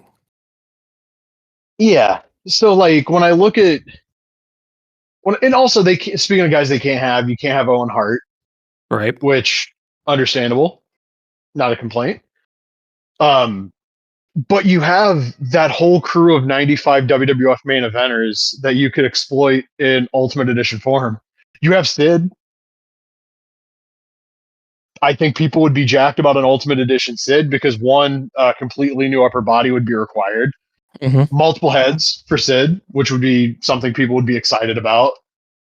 And I mean, if you wanted to bring back the dreaded Chase variant, he wore black and he wore red in 95. Yeah. You could also put him in like jeans too if you wanted to. Well, they're doing that. They're doing the flattened car Sid as part of one of the upcoming Elite sets. I just remember, I was just thinking like the Heartbreak Hotel segment where he turned on Sean with like the black jeans. But yeah, same idea. I thought you were referencing the thing where they reveal him as Sean and Ahmed's partner.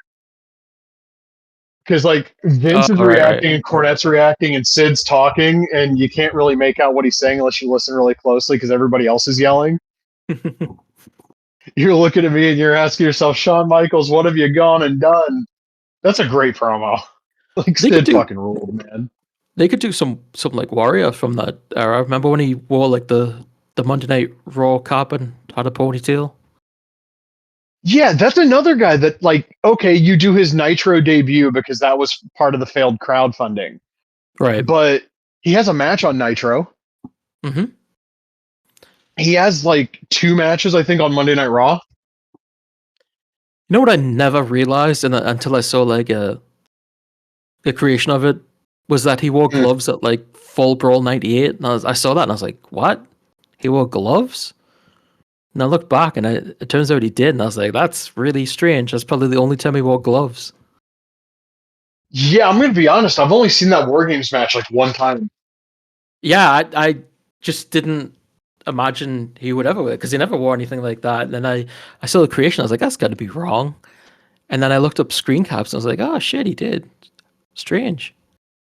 I remember when they revealed the first Ultimate Edition Warrior in 2018.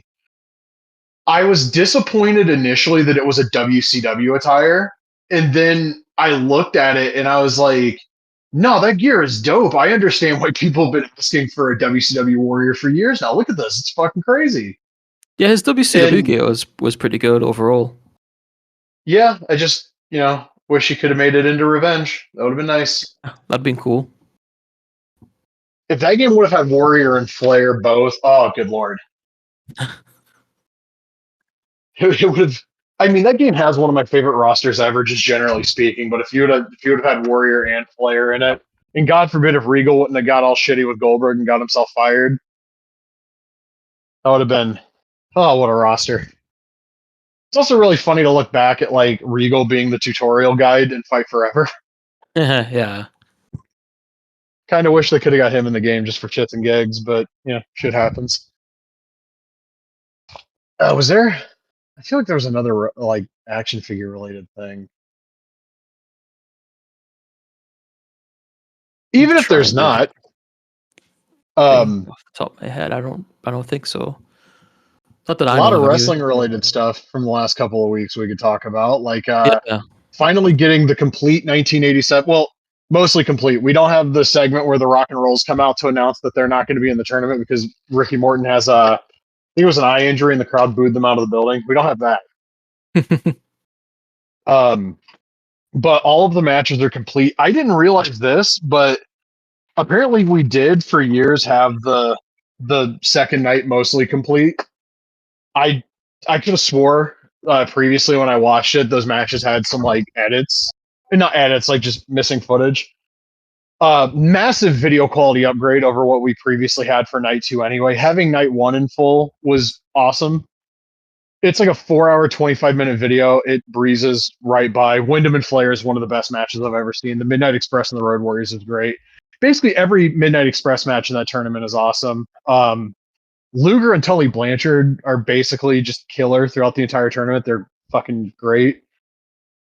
Uh, Dusty Rhodes does multiple crossbodies, which is if you've ever seen the one he does to Boss Man at Survivor Series '89, where Yeah. he just like nipple right to the face of Big Boss Man. There's some pretty gnarly looking Dusty crossbodies on that. He just went off the top to win the tournament. But God bless him. He knew he was going over. He was working his ass off. I had so much fun watching that, and my immediate reaction when it was over, because I was watching it in a call with a couple of my friends, was like, "Fuck, man, there's nothing on that AEW show on Saturday that's going to be as good as that Wyndham and Flair match." And did you catch the '86 or '87 Crockett Cup? No, I'm not on 87 yet. I'm still finishing up 86. I lost my shit when that went up as one of the hidden gems in 2019 because that just felt like that was one of those like wrestling holy grails, like that 5-star quote unquote bushwhackers and or I'm sorry, sheepherders and fantastics match. I don't think it's quite that good, but it's really good. Mm-hmm.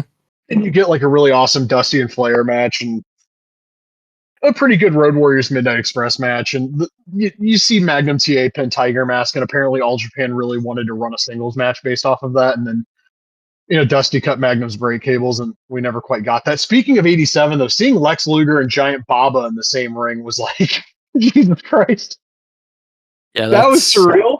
That's crazy. Yeah, it's fucking because Luger looks like Luger, and then there's there's Giant Baba. Oh my god, yeah, I love '87. That one's better. But '86 is a lot of fun too because you get like that Flair and Dusty match, and you get Fantastics versus Arn and Tully, which is awesome. It's Yeah, it's a very fun tournament. it was funny. I messaged you, realized that Bruce Pritchard was the ring announcer. I was like, oh, what? Yeah, it's fun to watch. I'm looking forward to watching '87 because I've been listening to Brian and Vinny, review those old NWA shows. It's funny because they make Dusty sound like the biggest heel. Like he's supposed to be the common man, and he comes out talking about how great he is, how rich he is. It's just it's so funny to listen to those reviews. Well, his gimmick wasn't he was the common man in like the NWA. That's the W. If the WWF version would have done that, it would have been a little bit more jarring, I guess. I also like the Brian and Vinny stuff. I remember watching a clip where they talked about the Texas Death Match from Fall Brawl, or not Fall Brawl, Halloween Havoc '93. And Vinny was like, the first thing they tell you is falls do not count, but there has to be a pinfall to get to the 10 count. And it's like, yes, that's a Texas Death Match. Well, what was his gimmick in NWA? Because I mean, obviously WWF like overdid it, with the son of a plumber and stuff like that. But like, I mean, what was he really doing? Because the way it comes across is like he's just like, I'm rich. Doesn't really come across like that. And he does mention like Dusty Rhodes makes so much money, and I get a new house, everybody wants to get one. His gimmick was that he was the badass cowboy. He was what everybody in that crowd wanted to be. It doesn't come across that way when they talk about it. They talk about him wearing like fur coats and like. Oh, that segment with him and Magnum is fucking hilarious. Better than everybody else, and he just sounds like an arsehole.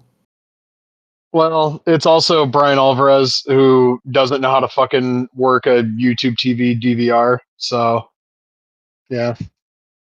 And I've never liked Vinny. That guy's just a fucking massive idiot. 88 got uploaded too, but it's basically the home video, but without the entrances and the post match replays. Like none of the post production stuff is there except the commentary, which was a little disappointing because I was kind of hoping like they have Sting and Luger versus the Midnight Express in that tournament, and there's no footage of it. And it might be the only time those two teams ever wrestle, which kind of sucks that we don't have it. But I still watched it because whatever, it's footage. I'd actually never seen the 1988 Crockett Cup commercial tape, so it was cool. Like if you haven't seen it, it's new to you. But you also get like Ric Flair versus Nikita Koloff because we're still running that fucking match in 1988.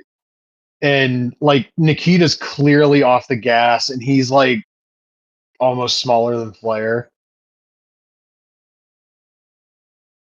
I think he might have had a neck injury though, so that explains some of it. But yeah, he's just like deflated. It's very funny to look. He has hair too. It's very funny to look at. And then there was Wrestle Dream on Saturday. Did you see any of that show? No, I just saw clips. Okay, so I like AEW a lot, like a lot. I've never been one to complain if a show is really good and it goes long. Famously, I was on here like losing my shit over how great All In was. This show had a very strange crowd, for one. Two, every match on this show went way too fucking long. Like, looking at Wikipedia, I don't buy for a second that Young Bucks Jurassic Express match only went 21 minutes. That it just never ended. And like, yeah, the crowd would react big on near falls, but like they would immediately go back down until the next near fall. It wasn't like a sustained reaction. And I had just finished watching the Crockett Cup where every match had basically a sustained reaction. So it was a Young Bucks match. You either like them or you're not as big of a fan. I wasn't as big of a fan of that match. The Fletcher and Mark Briscoe match was really good. It probably could have went 5 minutes shorter and accomplished the exact same thing. The Takeshita and Okada against Brodito match, I liked it. It also went like 10 fucking minutes too long. And then the main event, Moxley and Darby Allin, I Quit match. They had teased Fire the whole fucking build for that match, right? Yep. You expect it to be really bloody, right? Mm-hmm. Guess what two things you can't do in the state of Missouri are? Fire and blood. So they basically promised you're going to see Moxley get set on fire, and then they couldn't deliver it. Did And they I not know saw this some like, beforehand? huh? Did they not? They weren't aware of that beforehand. They had to have been. There's no fucking way they didn't know. And like, I saw people talking about like, well, I appreciated the creativity of that match. No, that match badly needed something because like they did some shit where like Darby's mouth got busted open because I guess technically it's not a blade job, and Moxley got cut by the fish tank that they brought in because we needed a fucking drowning spot. And Darby puts Moxley in the sharpshooter and Moxley gives up, but it wasn't the fucking Funk Flair thing where, or like the WWF matches where there's a microphone and you actually hear the motherfucker say it. It was just kind of like, oh, he said it. And then we all moved on with our lives.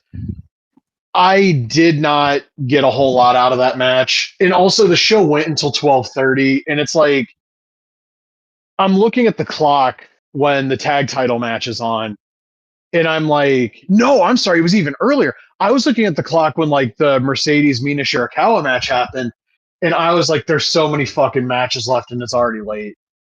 And that's not a thought that I have when the shows are really good. But every match on that show just fucking dragged. And then like they cut to like backstage promos and stuff, and it's like, no, we don't need anything to elongate this fucking show. If this show would have started at like 3 p.m, like the past 3 pay-per-views did, that's one thing. That I'll play ball with you there. But this show started at fucking 8. And I don't need a 4.5 hour pay-per-view that starts at 8 o'clock. Like, I wonder if they go by like the same sort of thought process people have when it comes to movies. Like, you see people, they'll post like a runtime for a movie, and people will be like, "Oh no, it's like a superhero movie." And they're like, "Oh, it should be like 3 hours," and it's like, no, it shouldn't. You know, I wonder if AEW has like the full process of like, oh, if we want to make it epic, it's got to be a long, long show. It's like, it really doesn't. You just need to put on good matches. You don't need to have everything last a long time. You know, people feel like they've got their money's worth if it's just a good show. It doesn't necessarily have to be long. right.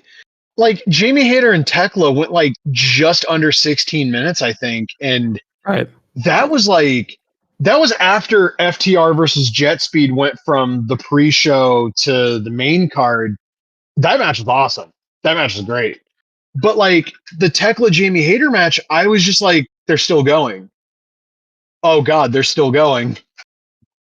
And then it was like that match, and then the Jurassic Express match, and then like the Hurt Syndicate match that I honestly couldn't have given less of a shit about because I don't care about Ricochet and his group, and I knew the Hurt Syndicate were winning, so whatever. And then like Statlander and Tony Storm was like a good match, but it felt kind of like it didn't have the crowd reaction that I was hoping like you'd want for like a match between Tony Storm, who's like the biggest star in the company, and Chris Statlander, who's really, really good now. And then like they did the thing with Mercedes where she came out and interrupted Statlander, and then how do I put this? I don't care that she beat Mina Shirakawa also because it's for the interim ROH women's TV title. Like, who fucking cares? That belt means nothing. But the whole like she has 12 belts. Yeah, most of them are independent titles that don't mean anything. And I understand also like she's a heel that thinks she's the greatest. So like look at all of my belts, even though most of them don't matter. Like, yeah, she's a heel. She's supposed to be like delusional on some level. But I'm tired of this. Yeah, And not in the way of like I'm tired of seeing the heel win and I want someone to beat her. Like I don't care anymore. yeah, I mean, I don't necessarily care that she has so many belts. Like, yeah, I'm not the fake outrage that you see people be like, oh, she shouldn't win this belt or whatever. And it's like, you don't even care about that belt. You don't care about the company that she won the title from. It's more of a thing that it's just playing itself out. Like it's gone on for a bit too long. Um, and I think the way they set up the Mina match was bad. Like she wrestled in the Arena Mexico, and she's like, I challenge any champion anywhere in the world, and like there was this. I think somebody said that Shuri wasn't working the Stardom shows that weekend, and Hazuki was in Mexico too. And then just to have it be Mina, who she's already beat, and it's just like that. Well, that's not really exciting, and it also like she doesn't really need to beat Mina again. It's just a case of like let's put another title on her. Um, I don't know what the end game is. Like I feel like you would have to do a situation where whoever beats her is going to have to vacate all the belts, so they all go back to their own promotions. But I don't know who that's going to be. I don't know when that happens. I mean, I know what I would want to happen, but that doesn't serve any purpose to AEW at all. So it's not going to. Which should be like her and Saya Kamatani and Kamatani, who's already said she has no interest in working overseas, would just be like, well, Stardom's the only title that matters, so I'm vacating all the other ones. But I know that's not going to happen because that, like I said, that doesn't serve AEW at all. Well, that would also bury the title that she just won, which would bury AEW. So, yeah. I mean, if she doesn't want to work, I don't know. I don't really see it as burying AEW if she wants to stay in Japan. But like I said, it doesn't No, really. saying like the Stardom title's the only one that matters, so I'm vacating these other belts. That does bury every other title. Oh no, she Because why buried did you want to win all the other titles? No, the whole point is that she's a Stardom wrestler, so she's just gonna stick with Stardom. Not necessarily saying like it's the only one that matters, but where my focus is at Stardom. I'm not writing a promo for her, so it's not word for word. But anyway, that's what I said. What I would want to happen, but it's not going to happen. I just don't know what the end game is. I don't either, but also the Ultimo Dragon thing, it's not apples to apples. Those titles were all fucking unified. She's just collecting random independent titles. It's Right. kind of the same No, thing, but they're not being unified. Like she didn't win a tournament to win all those fucking belts. no, it's not. It's not the J Crown. It's not the same thing really at all. Other than they both have a lot of titles. Yeah, and I saw like one of my friends showed me screenshots of, well, actually she's a better wrestler than Ultimo. And let me be clear, no. But also I don't know why we need to compare Mercedes Monet and Ultimo Dragon. He gets shit on a lot for some reason. He has a very, very high peak, and then he just sticks around a long time after that peak when he's kind of not that guy anymore. Like, I get it, but also the people that shit on him kind of ignore like 93, 94, 95, 96, like Right. the first half of 97, where in some of those matches, he looks like the best wrestler in the world. I'm not saying he is, but he sure as shit looks like it in a few of them. And it's also the whole like everything now is better than everything from the past. You're just mad that we're saying a woman is better than this guy. And like, no, if she was better than Ultimate Dragon, I'd have no problem with it. But I can think of like 3 Ultimate Dragon matches that are as good as the best Mercedes match that I've seen, which would probably just be the Tony Storm match from All In. And I don't think that match is better than the Malenko match from Starrcade 96 or the Rey Mysterio match from World War III 96 or the rematch in WAR or the Malenko rematch from Clash of the Champions in 97 or the Super J Cup match from 95 with Liger or the J Crown match with Otani. I can keep going, actually. It's not even a comparison I would even think about. Like, No, but it's like, other than having all those titles, right? they said the fucking thing on commentary, so now there has to be a comparison. It would be like if fucking somebody did like a run up the turnbuckle belly to belly, and we had discourse about like, well, they're better than Kurt Angle, which Yeah. like, why do we need to have this discourse? And Actually, it's also, like, very. are you gonna bring him in at any point since you keep talking about him? It just seems strange. No, the time to do that would have been when they were bringing in all the people for fucking Jericho to wrestle before he fought Yeah. MJF. Yeah. That would have been something because I don't think he could have looked worse than Juventud did. No, probably not. No, that match was dreadful. Jesus Christ. And like Hangman and Joe was a very good match that was not helped at all by a crowd that just kind of felt like they were getting tired. And people apparently don't remember this, but like go back and watch Dynasty 2024. The crowd was the same fucking way during that. They were up for Osprey and Danielson. They weren't Yeah. up for shit else on that show. Like Swerve beats Joe for the title on that show, and that crowd reaction, from what I recall of it, is not. It's not the hottest crowd in the world because it's St. Louis. It's. I don't know if it's just that like they had WWE as their main source of pro wrestling post WCW or what, but like, can you think of a St. Louis crowd in the last like 25 years that's been like super hot for everything? Like maybe was that where No Mercy 01 happened? I couldn't remember that. No idea. But Uh, I feel like this Hangman Reign has like not it been very was. interesting. I think starting it out with Max as his first challenger was or first pay per view challenger was a misstep. The Fletcher match was awesome. That was a great match. And how do I put this? I liked the thing, like the angle they did to set up the Samoa Joe match. I liked that a lot. And then you have that match in front of that crowd. And then Joe and the Ops turn on Hangman after the match. And there's a 4-way match this week that's obviously set up for Samoa Joe to challenge, unless Hook wins that thing, in which case that's like the worst main event you could ever book because who the fuck cares about him in 2025? But like, what's the end game with Joe? Is Joe going to get the belt? I mean,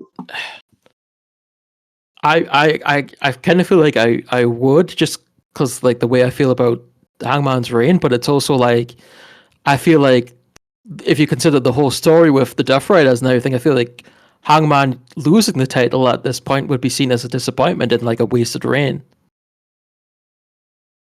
Yeah, they're in a very weird spot, and I don't know. Like maybe they do a cage match.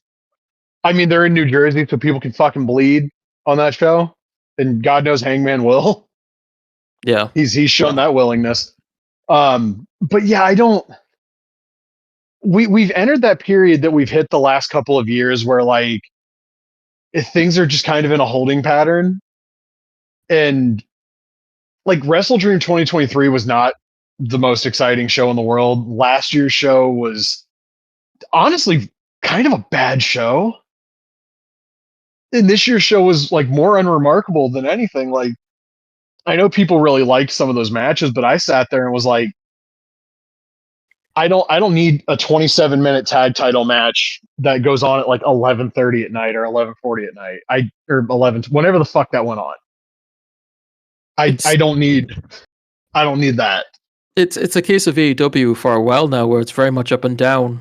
It's like you watch the TV and some of it's like okay, but nothing spectacular, and then maybe you'll get a pay-per-view that's like really good, and then TV will go down again, and then the pay-per-view won't be very interesting, and then the TV will be better, and it's not constant. Like I'm not like blown away, and I also don't necessarily feel every show's bad or anything. It's just like I don't know. It's just like I said, up and down.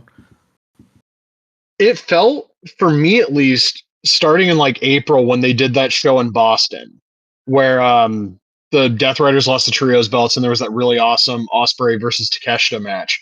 Right. There was like a noticeable upward trend with Yes. Yeah. everything.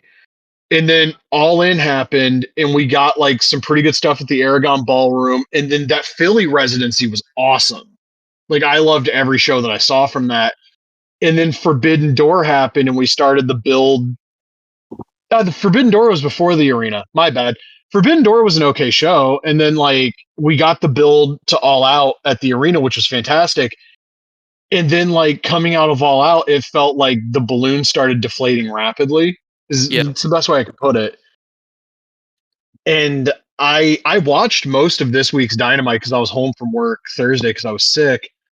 And like Bandito versus Okada was a great television match. O'Reilly versus Moxley was a great match with a great finish. The 6-man tag that followed that up was tremendous. Hurt Syndicate versus the Ops was really, it was the first AEW TV since the Philly residency that ended like what, a month ago, that I thought was like really solid. Mm-hmm. And then I saw the lineup for Collision because Collision was pre-taped, and I was like, yeah, I might watch that. And then I ended up, you know what I watched instead of Collision last night? I watched an episode of NWC TV from 1995 and a Smoky Mountain TV from 1994, which came on the heels of watching a Herb Abrams TV from like 1990. I was just like, I want to watch wrestling that's really funny instead of this. And I'll probably go back and watch Pac versus Ishii when we're done recording.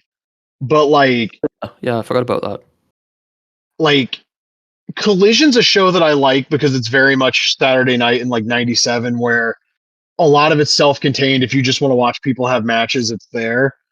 But there's sometimes when that show feels really fucking low effort. Like when your number two match, I guess the number one match honestly was FTR and the Bucks versus Jet Speed and Jurassic Express, but like is probably all right. But like I'm tired of seeing Jet Speed and FTR in the same ring right now because I don't Yeah, think they're gonna have a better match than they just did. And like Bucks and Jurassic Express bring out the worst in each other. remember there was a point too where Collision was very much obviously the secondary show, and it at that point it was like, well, I don't need to really watch this, and now they've started adding matches that are sometimes interesting, like you said, like Pac and Ishii. So it's like I want to say that, but also in my mind it's like it's Collision, it's a secondary show. You know, I can't get over the fact that it's not as important as Dynamite sometimes, and just like I forget what they've got on there a lot of the time. And it's like, you know, I don't want to watch wrestling all the time. And when I look at like the weekends, it's like, oh, I kind of just want to watch that CMLL show from the other day. I actually ended up watching Triple Mania 6 last night because I was just trying something. But yeah, Collision is a very forgetful show, even when there's, you know, matches that you might be interested in. Yeah, it's like I said, it's like Monday Night War, like late Monday Night War era Saturday night at this point. Yeah. I've more often than not enjoyed Collision because like obviously early on it was the Punk show, and there was like, you know, an obvious focus on just letting him have time every week, and then it shifted to being the Bryan show for a little while, which was fun because like Bryan versus Akiyama, Bryan versus Nagata, Bryan versus Hechicero, Bryan versus Shibata. And then like it's kind of just settled into like you'll get good matches. Like during the ECW arena residency, there was the Alabama Bulldogs versus FTR matches that were really, really good. But again, sometimes when it's pre-taped, it feels like it's so we're putting this on in case you have 2 hours on a Saturday night when you want to watch wrestling instead of yeah, this is the obvious B show. It's not as important, but like here's a couple of matches that you're gonna want to stay home and see, or like you're gonna want to have your phone near you so you can pull up whatever you watch the show on and stream them. Collision's not like that a lot of the time anymore. The last like we'll say month or so since the arena residency ended. It's also like shades of Sunday Night Heat, and I don't mean that in match quality, but in like star quality. It'll be like, you know, here's like an upper mid card match, and then he has like maybe two main eventers, but like the majority of the rest of the card you're probably not going to be interested in. Yeah, like fucking Hook and Griff Garrison in Yeah, 2025, or like I think this is Ace Austin's first appearance since his debut, and he's wrestling Brian Keith for some reason. isn't he in like the Bang Bang Gang now? He might be, yeah. I But don't know. I don't think he's ever appeared on Dynamite, right? I think he's only been on Collision, yeah. Huh. And Okay. that's fine. You can have your Saturday night crew like WCW did, but like I kind of need more of a reason to watch. Like when they were putting like Roderick Strong and O'Reilly on Collision a lot, like earlier this year, and like FTR were on Collision a lot, which they were on Collision last night too. Like, and they were like Brody King was doing singles matches on Collision. Josh Alexander just showed up and had the time limit draw with Brody. Like, there were more reasons to watch, even though you knew a lot of the stuff wasn't of any real consequence. And Right. now it's just like, oh boy, there's a hook match. Yeah. I understand that he's re-signed with them, and as long as Taz is there, he's going to be like a big project. But the fucking the bloom is off the rose. People realize he kind of sucks now. I also think like the way they brought Eddie Kingston back and put them together just feels really lazy. They had something with Kingston coming back because everybody loves him, and like you give him Big Bill to beat, yeah, that's fine. And then like immediately they put him with Hook, and it's like, oh, we really don't have anything better for Eddie Kingston, huh?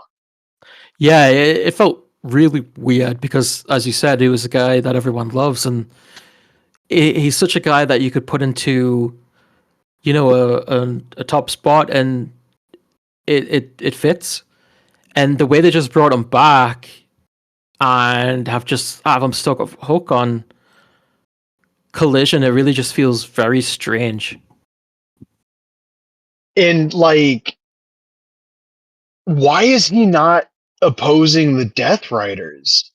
I know that's like you would think that'd be. It seems obvious, right? And I don't know. I don't understand that. Like the obvious thing is he shows up and he's immediately like, "Oh, you guys want to kill this company that saved my fucking life and saved my career." Like, why is he not doing that? Beats me. I don't get it. And they're setting up Okada and Takeshita, but like, when the fuck are they paying that off? Because Takeshita can't eat a pin before the dome. Yeah, I don't know. I'm curious as if like Okada would ever make an appearance in New Japan. I mean, not as necessarily wrestling, but like just showing up to like, Oh, like doing an angle. yeah, just like the fuck with Takeshita. Mm. Yeah, I don't. It would be very interesting if they ran that match as the final of the Continental Classic, because that's like right before the dome. Or, God forbid, Okada wins the Continental Classic again and they set up title for title at the dome, which would be weird because it's two outsiders. But like, who the fuck else do you have that's going to be a big draw for Takeshita to face? Presuming the rumblings are true and they're actually able to get the deal done for Nakamura to show up, like, who do you have that is going to be a big title match for Takeshita? Because you can't go back to Zack Sabre Jr.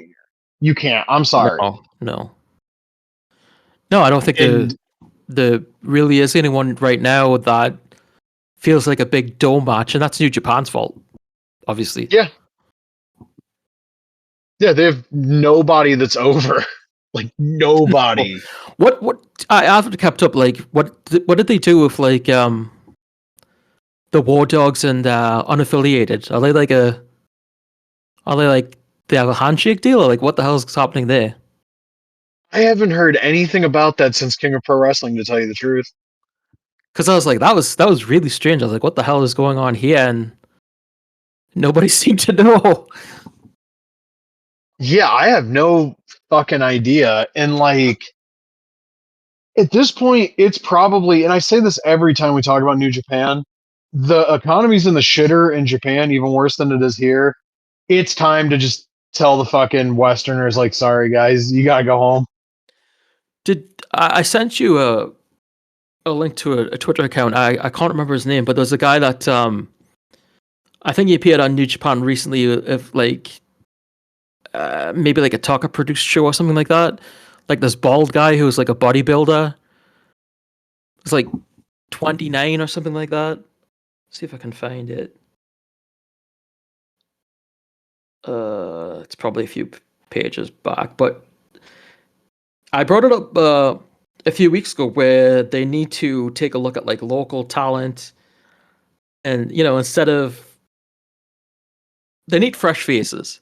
And that was a dude that I was like, well, he's working New Japan now. Maybe sign him into a contract, and somebody that's already got experience. And I looked at him and I was like, that's a perfect person to do that with. Like I said, I can't remember his name and I can't find the post, but he was a freelancer and he worked one of their shows, and I was like, dude. And he cut a promo, and it seemed to be like a pretty good promo. Obviously, I can't speak Japanese, but I was like, yeah, sign this guy. That's what you need to do. Look at these small promotions and be like, can we pick a guy here? Can we pick a guy there? And maybe like get behind them instead of being wishy washy like you were with the new Three Musketeers, and actually put some people over. It would be a nice idea. Another thing with New Japan is like, I understand that you don't want to spend time cultivating people and then like they just get plucked by one of the big two in the US. But the Westerners are far more likely to go if they catch fire. You've seen this numerous times over the last decade. Like people will just go when the money is better. Domestic talent aren't as likely unless the offer is like really good. Like they absolutely need to invest in like talent in Japan. Like to your point, look at the smaller companies. You're New Japan. You're the number one in terms of the men's promotions. Yeah, and people will work with you. Regards to your domestic talent too, that's like a risk you have to take, right? Yeah. Or else you fall into sort of the situation you're in right now, where there's the heavy reliance on Western talent in chasing the Western dollar because obviously the economy is not great. But they announced one show for next year. It's in Trenton, New Jersey, of all fucking places, and there's less than 1,000 tickets out. And apparently, like the Japanese talent don't even want to make the trip over because like the attendance is stuck. So like, just stop. You had your moment in fucking 2015, 16, 17, 18, and 19. And now it's over. The people that are predisposed to watching New Japan style wrestling are just going to watch AEW. Yeah. At least as far as Western fans go. I mean, it's a shame in a way because like I feel like those strong shows have had some good women's matches on them. Like Hazuki and Mercedes was really good last year. But yeah, I mean, that just is a dead brand. It's not going anywhere. This isn't the same New Japan that would have, probably had a pretty good drawing like a few years ago. It's just not worth it. I don't think I don't know how much money those shows are costing them, but I can't imagine they're getting anything in return on them. No, and like this isn't the New Japan that drew like a halfway decent house to the Cow Palace in 2018, or like the Walter Pyramid shows they did in 2018, where the first one did really well and the second one was kind of down, which should have probably been the tell that you're running out of steam in the US. And this wasn't the one that like that Dallas G1 show did pretty good, didn't it? It did okay, I guess, but also the context is important. I'm pretty sure WWE right after that was scheduled got a Raw on the fucking books for the following Monday. Probably. Because I remember they didn't do like amazing. It did okay, but let me find it real quick. Just remember that show being 4,800 fans. That's not bad. That's American Airlines Center is like a 20,000 seat building though. Oh, maybe it's not great then. But like the big thing I remember about that show is it was during like the daytime in Dallas, so like that building was lit the fuck up and you could see every empty seat. I just remember that Osprey and Lance Archer match was really fun. Oh, I remember taking a video of the finish of that match and my mom being really happy that Will Ospreay lost. It's like the one thing I remember about that match. And Tanahashi and Okada played the hits, and Kenta and Ibushi didn't. There were concerns about Kenta coming out of that, and then there was the Oda Ward gym show where he had the match with Tanahashi, and it's like, oh no, that smug little prick is still in there. Yeah. He's still in there somewhere because that was like straight up interpromotional match Kenta, and it was wonderful. God bless him. He can barely do his shit now, but a few years ago he was still good. And also, it should be mentioned, Tanahashi's probably the reason he's cooked. Remember the fucking no disqualification match at the Dome where Tanahashi stands up and wiggles the ladder back and forth, and Kenta just like straight face plants onto a table, like blows his fucking face up and like fucks up his hip? Yeah. Yeah, fuck Tanahashi. You love American wrestling so much you've never seen somebody fucking push someone off a ladder, motherfucker? What a dickhead. Sorry. I just goddamn. I it is interesting that like the idea of Nakamura seems to be picking up steam, although like people in New Japan are claiming it's a quote unquote pipe dream. Yeah, apparently New Japan thinks that he signed a contract extension of WWE last year, I think they said. Yeah, which that sucks. I mean, I not for don't him know, financially. It's a great move. because the fact that WWE has started putting him on TV again gives me the impression that he's at the end of his contract, because they usually do that with people that are about to that are like at the end and they're like, "Oh, look, we're featuring you again. Don't you want to resign?" Um, I don't know. I think there's still a possibility that it could work out. I mean, WWE is WWE and they are the way they are, but I don't know. I just feel like this would be sort of like a maybe it's just me, my pay dream too, but it just feels like there would be like an understanding of how big that would be for. I don't think like Tanahashi's disliked by WWE or anything, like how big it would be for his retirement match, but I don't Well, know. Nakamura does have the deal where he can work shows in Japan. My concern is if it It's not turns into work. like when they sent Kenta over in 2018 for Marufuji's anniversary, where like Mm, there was the illicit understanding of like you owe us, or explicit understanding rather, of you owe us a favor. right. Well, does Nakamura have a deal where he can work anywhere in Japan? Apparently, he just has a thing where he can work shows in Japan. That's strange. Because I mean, the only time he's gone over there is for Noah, which WWE and the network that they're on. That seems more like that'd be part of the deal than Nakamura himself. Yeah, I'm not sure. I Strange. think for for the purpose of putting the most people possible in the dome, the final opponent should be Nakamura or Okada. I've seen people speculating Naito, which would also be a very big draw because Naito, whatever you want to say about his physical condition now, Naito did draw 40,000 people to the dome. I don't care what the actual main event on night one of 2020 was. People were there to see if Naito beat Jay White to advance to night two. And then they drew 30 something thousand the next night because people pretty much figured out Naito was finally going to win the belt. I mean, he's. You'd think he's got to come back at some point, because I think he said he's not going to work in Japan unless it's for New Japan, right? And I think now he's like working like Rev Pro. It's like Yeah. a waste. Yeah, and there's all the rumors about like what surrounded him leaving. Like they might have wanted him to take a reduced schedule, which would have meant a pay cut. They might have given him the match with Hiromu at the Dome just kind of as a test to see if he could still go. And then once that didn't go very well, they were like, "Listen, man, I think Naito working the Dome for Tanahashi's retirement would be cool. I don't know if the match would be any fucking good, but you know, you could do Yeah, worse. yeah, and it's You could do a also a lot worse." case where maybe the number of fans in attendance, it's going to mean more than the match quality itself, right? That crowd's going to be really hot. I mean, they were for the Muto retirement match, which obviously Muto's a much bigger star than Tanahashi, Yeah. but they're going to be really hot because I'm assuming that match goes on last. Oh, yeah, I I would have to think so.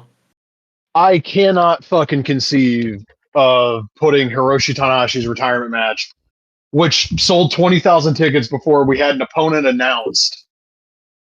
I can't conceive of putting that on second to last or in the middle of the card. Like that's the fucking main event. Yeah. Like, yeah. But yeah, there's options. I mean, I don't think there's like nobody that's a really big star in Noah or All Japan that could fill that void. No, no. And I get the feeling it's going to be a singles match. I don't think they're going to do a tag. Although if they did a tag, you could get really fucking silly with it and bring like Fujinami and a bunch of just old fuckers in. Yeah, But if you're doing the tag and you don't have Shibata, that feels a little off because he's not allowed to wrestle in New Japan anymore, which is funny because he was on Wrestle Dynasty, but you know that is what it is. I mean, Tanahashi and Goto probably would have meant more if they wouldn't have spent the last 15 years fucking Hiroki Goto so badly. yeah. I mean, it's just out of the point that if it's you feel like it's, I mean, to me at least, like it's got to be Nakamura. If not, the only other person I would think of would be Okada. But I mean, I know there Naito, was the. Oh, go on. I was just gonna say like Naito would be an option too, but it doesn't feel as natural, obviously, as Nakamura or Okada. Yeah, yeah. It's tough. And I know there was the thing where like Uemura was like, I'll carry on the torch for Tanahashi or whatever. I really don't. I think putting that match on in the main event of the Dome you're basically just pissing in the wind. Yep. Like none of those younger guys are ready. I mean, Yota Tsuji would be the closest thing, but like if you're not putting him in the Tokyo Dome main event against No. Tanahashi for his retirement, that's just not happening. I was gonna say something else, and I've completely blanked on what. Does that mean Masked Devillock is retired as well? Oh, that's an excellent question. I mean, Muto did have his client, the great Muto, retire before he did. So Kushi's not retired. no, He's still out there no, somewhere, he is wandering the earth hanging with as we Loki, I speak. guess. I I remember seeing the Kokushi Muso figure on High Spots and thinking it looked really cool, and then I never bought it. They had two, right? There was like the early version and the deluxe with all the gear and stuff. I think that's right. Yeah, Yeah, it's a shame Kara Pro went bankrupt. sure is. We almost got Road Warriors and Hall and Nash figures from them, but they ran Ugh. into money troubles. Yeah, that really sucks. I don't even like. Would the Hall figure have been contemporary, like when he had like the blonde hair or whatever the fuck when he was in Hustle? I mm, I could see them do like a variant. Because I remember the thing I read from the interview KWK did with Now Home was they were trying to license like Western legends. I think Goldberg was another one because they wanted to like get people from America to buy the figures. And like, goddamn, Kara Pro Goldberg, that would have been great. That's interesting though that they wanted people from America to buy them because they weren't really, you know, I guess easily available is the wrong word, but like you had to import them, right? So Yeah, it's just like weird. or Like you had to buy them from like High Spots. right, we're going to appeal to Western, you know, consumers, but we're not going to have them readily available for Western consumers. Yeah, I mean it's also the Toys R Us era though. Yeah. But Toys R Us didn't seem as likely to stock import figures No. in the mid 2000s as they were in like the last time I went to Toys R Us was 2017, and I remember walking in there and they straight up had figure arts figures on the shelf, Mm. which is why I not even kind of think I absolutely know that if Toys R Us still existed, most of these indie lines would have some sort of a home, like Big Rubber Guys would. I would imagine Zombie Sailor would. I imagine one of the 3.75-inch lines would probably be able to. I don't know how many of the retro companies would make it into Toys R Us because I think after a certain point it comes down to like the talent that you have signed and the quality of the figures. And Yeah. at that point it's either Zombie or Epic. And Zombie does have Andre the Giant, and Macho Man. So, Who the fuck knows? But like, if Toys R Us was still around, a lot of these lines would have a home. And I mean, if KB was around, the ones that Toys R Us didn't take, KB put a bunch of bullshit on the shelves too.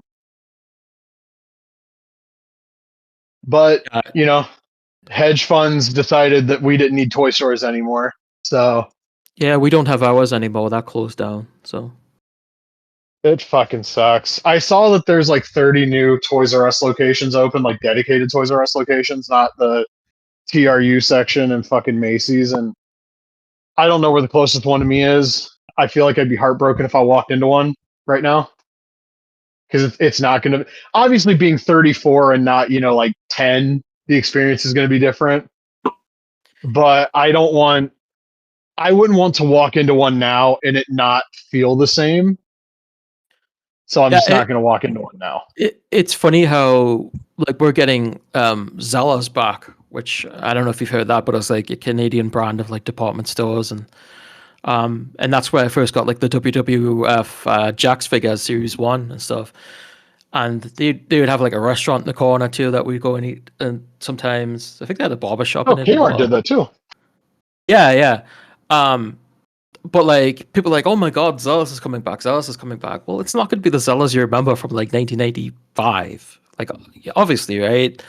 It's just Right. weird how people view it like that. You're not going to go on in the store and be nostalgic about the products that you see. It's going to be everything that you see everywhere else. It's going to be the same thing as Walmart or wherever. So really, at this point, the Zealous brand name doesn't really mean anything, other than a friend of mine made like an album of like Zella's like music, like the music that they would play in the store and like sound effects and stuff. I forget what you call that sort of like genre, but yeah, that's what like Zella's is mostly known for. Is like remember Zella's and their music and like the restaurant in the corner and their mascot Zeddy. And there was like a picture of online of like Undertaker and Paul Bearer signing autographs at a Zella's. It's like yeah, that's not what Zella's is going to be anymore, people. I it was always rough going into Kmart towards the end because I had all the memories of it, and you see that like Mm, the magic's gone because everything's more expensive. You're a little bit older. Their stuff is just sitting on the shelves for longer now because the yeah. prices are so much higher. And I don't know that I would enjoy like if Kmart suddenly came back, I don't know that I would enjoy that experience. Like walking in now and it's like you can't put the genie back in the bottle. You're absolutely right. It's not going to be the store you were nostalgic for. No, It like can't be. my mom used to work at a store called Byway, and I remember like getting like demolition there. It's not like I'm not gonna walk in now and find like demolition or anything I really want at all. It's just a name. It's the same thing with like video game companies. Like, oh, Acclaim's back, but it's not that Acclaim. It's not the same people behind it. It's just the name and maybe the logo, and that's it. Yeah. And to the point about the Kmart restaurant, I fucking loved the K Cafe when I was a kid. Walmart used to have one too. And like at one point in the 90s, they had the best deal in my hometown. If you wanted a double cheeseburger meal, it was like $3 and something for like the biggest double cheeseburger I'd ever seen in my life, plus a large drink and fries. You would see that And I now. was so mad. No. And I was so mad when they opened up the fucking super center across the street, which when I was a kid was just a fucking field. And then, I'm like 14 and I'm like, oh, look, it's a Walmart. And like I walked in there and they don't have the restaurant. They have a deli, like a regular grocery store, and the food fucking sucks. And I'm like, where's my fucking double cheeseburger? You bastards. But when that supercenter first opened, they had the icy machine on the checkout, which was like a tremendously stupid idea. Because if you overfilled your cup, the slushy would just drop onto the conveyor belt. Yeah, it's a bad idea. Oh my God, I remember one day I got like two of those. My mom allowed me to get two. And I got in the car, and as I was closing the door, one of them fell and just like splattered on the ground. And mom's like, "Well, you're not getting another one." I'm like, "Haha, I have another one." And then I think the cup on that one was broken, so I tried to like pour. I tried to pour the one into the cup that spilled out, and it was. I made a fucking massive mess. It was awesome. But I miss that, like the department stores that had the restaurants in it, because I remember Hills and Lima had one, and it was like they had a big popcorn machine, so you go get popcorn for when you're shopping, like cheeseburgers, hot dogs, like those. That used to be like half the fun of going to those stores, because like you would spend a significant amount of time in those stores because like you had to get everything. Yeah, And our Walmart has a McDonald's as a part of it, but we never really go there. ours has a Subway. When it opened, it had a it's called Papa Murphy's, right, Mom? Yeah.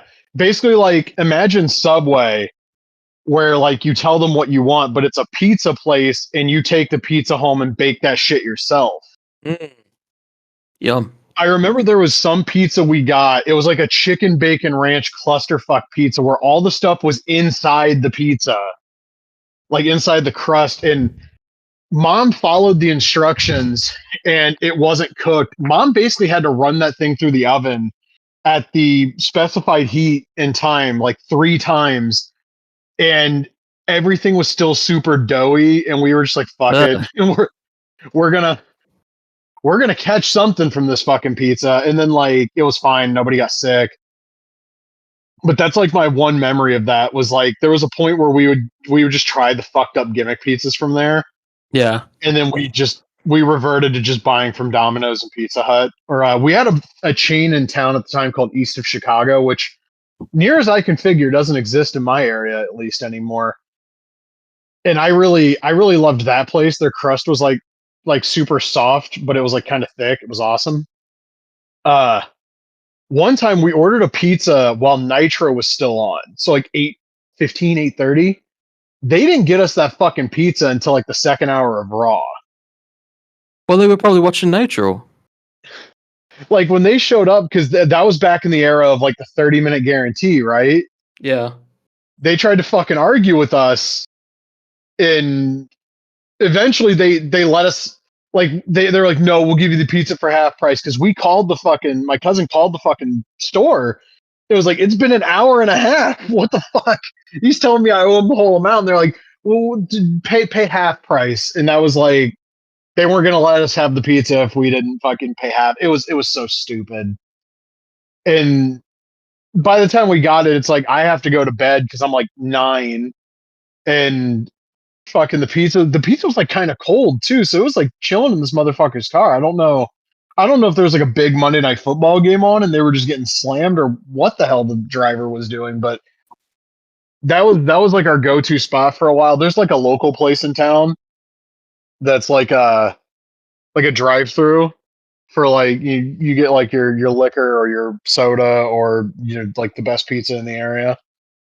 That was also like we would occasionally get pizzas from there, and I went like years without getting a pizza from there. And then like I want to say in about 2011 or so, I was watching that Best of Raw Volume 1 and 2 DVD they did in like 2000, 2001, where it was like the 98, 99 comp tapes. Yeah. I was watching that and I got real nostalgic, and I had a pizza from that place, and I was like, oh yeah, we're doing this more often. So like every month or two now, I'll get a pizza from there, typically on a pay-per-view day, because like it's the most expensive pizza in town because it's obviously a local place, but god damn, it's good. When I was a teenager, they had built a movie theater because the I lived in a town, and if you wanted to go to the movie theater, you have to go to the city, like in 15 minutes away. So they built one in the town, and it was really nice and everything inside. But what they also did is that it was a movie theater on one part, on the other part was a bowling alley and like a Taco Bell, and I think there was like another restaurant there, and it was like really cool, and it was like super popular, and they had like lock-ins where teenagers could like spend the night there and stuff, and then all of a sudden it just like was gone. It's like it felt like it was hardly there any time. Like the movie theater shut down, the bowling alley was gone, and now it's like a dollar store. It was just crazy. It was sad because it was something for kids to go to, and obviously we wouldn't have to drive 15 minutes to see a movie. It was cool, but they took that away from us, those bastards. There's a lot of stuff in my town that used to be like something that kids could do that it's just not like Oh, we had a roller rink that had like batting cages and laser tag and it's like a fucking restaurant now. They tore that shit down like 15 years ago. yeah. And we had all those card shops. There was like the one that I went to where I played Hero Clicks. There was like one on Main Street that was like the long-standing like institution in town. That guy was kind of an asshole though. He was an old guy. One time I used the phone to call my mom to pick me up, and I said, "Hey, thanks for that, sir." And I walked outside, and he was like, "Yeah, typically when someone does something for you, the recipient says thank you." And I was like, "I literally said thank you." And he like bitched at me and told me I wasn't welcome in his store anymore. And I was like, "Dude, I literally only stopped in here because I knew you had a phone I could use. Fuck you." That guy's dead now, so Oh, well. shit happens. Um, but like we had those card shops. There was like a rotating cast of arcades that would pop up in my town as a kid. Like I remember when I was 12, there was one on Main Street that kind of had some bullshit games. There was one literally right down the street from my house when I was like 14, 15 that had a bunch of like just Street Fighter knockoffs in there. So like when I went there, I was like in heaven, and then that place was gone like a month later. Yeah, Um, we didn't have any local arcades. Actually, that movie theater had a little bit of an arcade, but it was a case too where you'd have to go like 15 minutes into the city. There was one in a mall, which is the one that had WrestleFest like forever, that I spent a lot of time in. And there was another one in another mall. I think the arcade was called Sparkles. And it was one of those where you get like tokens and you can get like shitty little prizes. And that's what I remember going in and there being like a line of people at the Mortal Kombat 3 machine. And it was my turn to go up and I got beaten in like 30 seconds and just walked away. I mean, I was a little kid, I didn't really care. But that mall too just seemed to like come and go as well, and it was really cool. Oh, sorry, that arcade. The right now we've got there's a bar arcade uptown, and those same people own another arcade, and then there's like an arcade in a bowling alley on the west side, and that's all we've got for arcades right now, which is better than nothing, I suppose. But I haven't been to any of them for a while. I used to go to the barcade. I remember one time I unplugged their NES for some reason. Had too much to drink and just like I'm unplugging this shit. And yeah, I'd like to go back sometime. It's been a long time. I didn't check when I was in the bowling alley last summer if they still had that like arcade bowling machine. I remember the old Walmart when I was a kid. Very briefly, they had like an arcade machine on one end and an arcade machine on the other. And on the other end, where the exit was always like a driving game. Like San Francisco Rush, I remember they had like literally up until that Walmart closed in '05. But one time I remember going in the side entrance and right there was a fucking Tekken 2 machine, and there was no way I was proceeding in the store for whatever my mom went there to get until I got to play Tekken 2, like the actual arcade version. And the AI promptly kicked my fucking ass, and I had to go into the store. Good times. The last time I went to the bowling alley arcade, yeah, they had Luigi's Mansion. You know, where you sit down and you've got like I think you had like a little vacuum type thing to play the game, and I think there was a multiplayer Halo arcade as well. And there was like the newer Turtles machine that was released on digital, I think like within the last few years. So it was interesting because I wasn't going in expecting this new arcade systems. And I was like, wow, that's wild. I didn't even know there was like a Luigi's Mansion arcade. Yeah, I didn't either.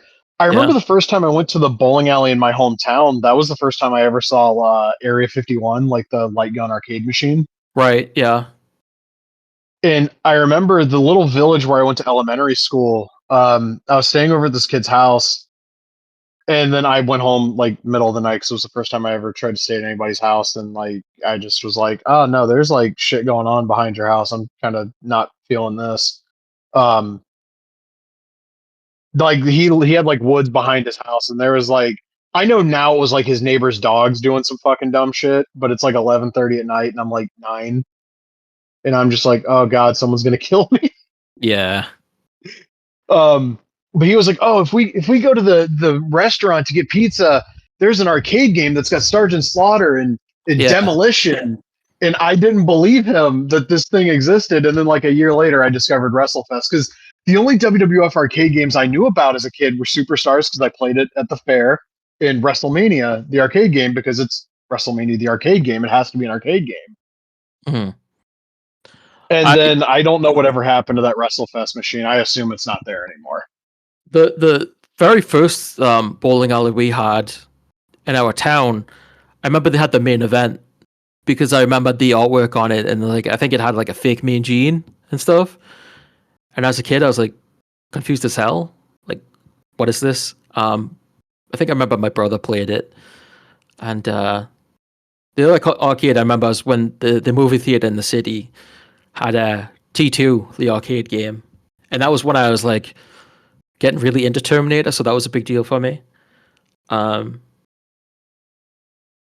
if you look at the I don't know if it's Pinball Arcade or yeah, I think it was the Terminator 2 arcade. My name's in the credits because I donated to that Kickstarter because I Huh. love that arcade game.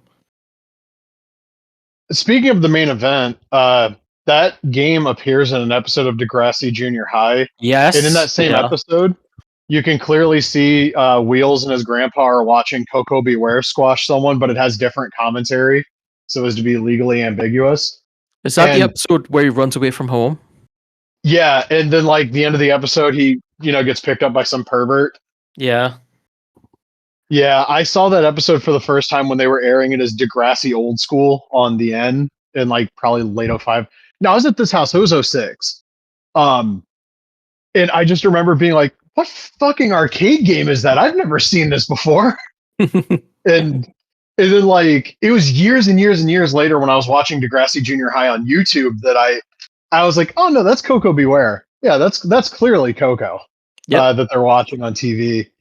And yeah, Degrassi Junior High rules. Degrassi High is also good, and I love the Next Generation. I haven't seen Degrassi Deep Space Nine though. I remember that episode specifically because of the arcade and then Coco on TV, and then being a kid and being like, why is that guy touching him? And it was funny because like watching that episode when he gets out of the car, it's like, oh wow, there's like nothing around. That's crazy. And then I Yeah. went to Canada the following summer in '07, and I'm in the car and like, oh damn, that's crazy. There's like nothing around here. It's like long stretches of like I used to complain about how long it took to get from my town to the town that I work in now. And to get from like where my uncle lived to like literally anywhere else was like minimum like a 40-minute car ride. Yeah. And I was like, damn, bro, there's nothing to look at out here. It's funny because when me and my friend went to see Superman in IMAX, like that whole stretch is just like for a lot of it is just like like fields and cows, and there's just nothing there. And it's funny because they're all like different towns, but I don't know the name of them. I just know like there's this town and then where we're going, and my friend's like, well, there's this, and this. It's like, dude, that doesn't mean anything to me. It's just like grass and fields, and just like it's just all the same to me. Yeah, and like we took a trip to like a quote unquote cookie factory, and it was like this weird nondescript building in the middle of fucking nowhere. And we walk in, and there's just a conveyor belt with like desserts on it. And you would take a box in, and you would fucking grab what you wanted, and they would weigh your shit and charge you. And it's Interesting. like in the middle of fucking nowhere. And I'm like, how did you find out about this place? And were you like, oh, there's one building in the middle of this 30 minutes of fucking nothing? Let's go see what's going on in there? Because I Yeah, don't even that's think they had a sign. It was just like a white brick building in the middle of fucking nowhere. And it was awesome. And then we went to a Walmart in Canada, and I've told the story. I know I have. I got the Edge and Randy Orton 2-pack that came with the kid size belt because I really wanted a new Orton figure. Because like I had the ones that kind of had the doofy, like the first short haired head scan that he had, and it didn't really right. look much like him. And it was like $38 American. And we got back here, and I go to the fucking figure aisle, and right there it is for like $15 or whatever it was. And like when we got back to the US, and Mom was like, "God damn it!" And I'm like, "How the fuck did they never get new stuff in? How was I supposed to know?" And I Yeah. got a Degrassi Next Generation season 4 on DVD because I don't think that came out in the US yet. And I remember like just sitting there watching. It's the episode where Paige has the Vietnam flashbacks to being assaulted by the kid from that one episode of Goosebumps. And my cousin's husband, who was with us, like yelled at me to turn it off because I was watching something that was really perverted. And I was like, "It's a fucking teen drama. I'm 16. Well, what's the issue here?" Yeah, That guy's a fucking asshole. learned a lot from that show. And there was another show called Jono Vision. Like this was way after like Degrassi Junior High. It was probably like the early 2000s. It's a dude from Trailer Park Boys. Blonde haired dude. Jonathan Torrance, I think his name is. And that was a really cool show. It was like a Ricky Lake style talk show, but for like young adults and teens. So I used to watch that after school, and they had like there was a wrestling episode, and Carl DeMarco was on it, and I think there was a wrestler on it too, maybe Edge or something, and they had these kids like come up with characters, and those like just like crappy Undertaker gimmicks and shit. There's a Canadian television had a lot of cool shows actually around that period in the 90s as well.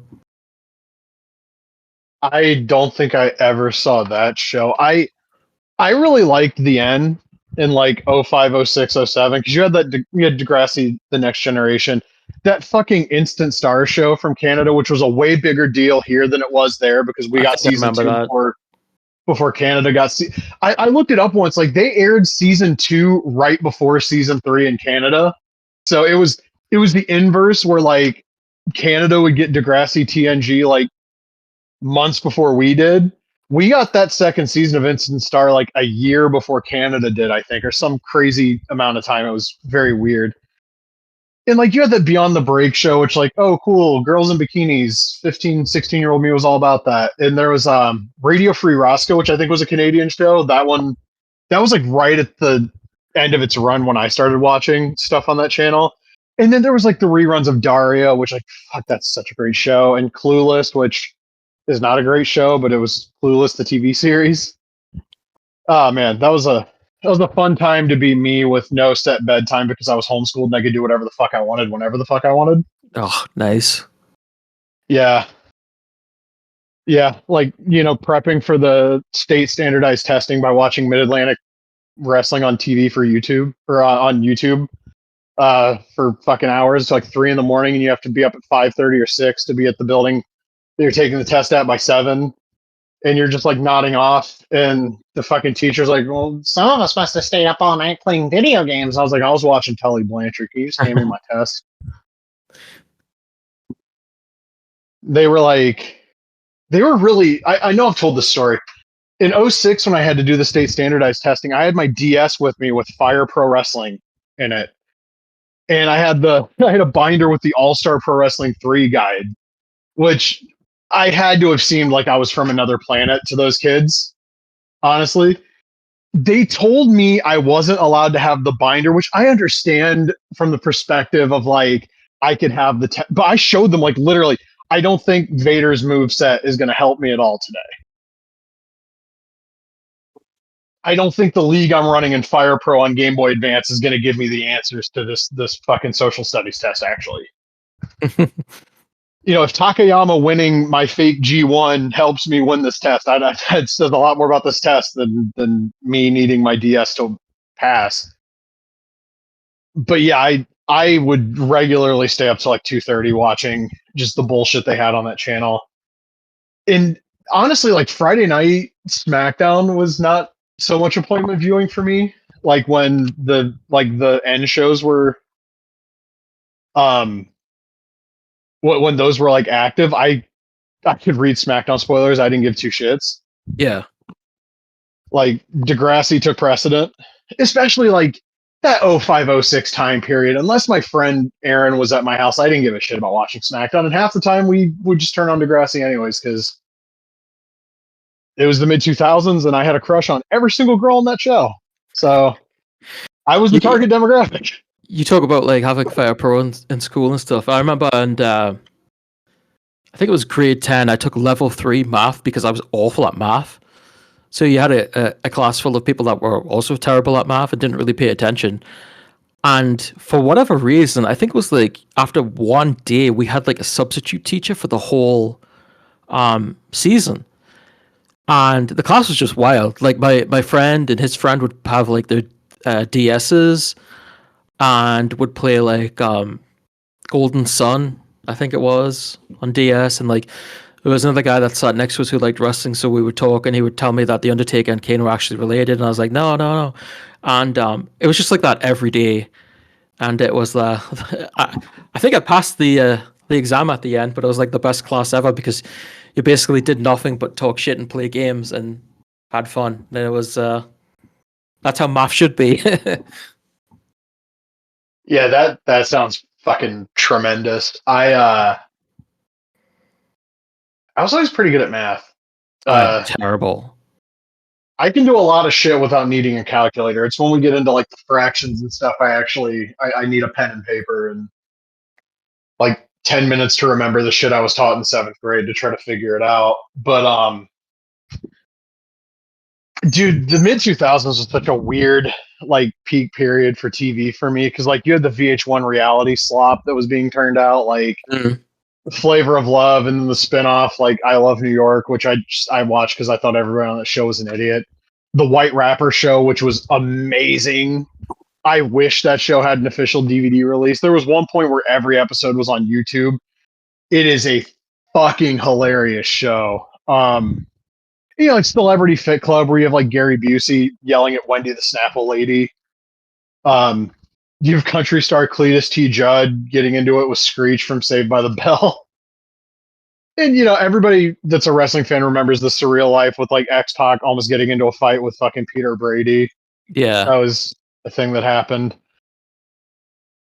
Like that stuff kind of, you know, existing at the same time as like the and speaking of the end, there was a South of Nowhere, which was like the American attempt to do Degrassi based in California. Huh. And again, had a crush on every girl on that show, so I watched every episode. Didn't someone They're get like, the rights to it like a few years ago? Like an did American they? company? I could have sworn like American company got the rights to Degrassi and we're going to do something with it. Oh, HBO Max. Yeah, and then they Yeah. canceled it. I thought we were talking about South of Nowhere coming back. I was getting fired Oh. up. Apparently Drake has the rights to Degrassi now, and Ugh. I'm just gonna say the obvious thing. I don't really think we need him around a show where people are going to be underage. Nope. I just, if you're curious as to why, there is a whole song about it called "Not Like Us," which beyond just being a great song, also kind of very explicitly addresses that whole thing. Um, but yeah, there was an HBO Max reboot in the works because they still I think have the Next Generation on HBO Max. I know that they never put Junior High or Degrassi High up, which kind of sucks because those are like some of the information on that, like the lessons being taught on that show are a little bit dated, but like Mm. still, still like a fun show to rewatch. Honestly, like those shows handle issues in a much more logical and realistic way than the television shows we got in the U.S. did. Although Yeah. I guess And we technically did get it in the U.S. It was on like PBS, but they still had to edit stuff in the U.S. like the abortion like two-parter at the beginning of Degrassi High.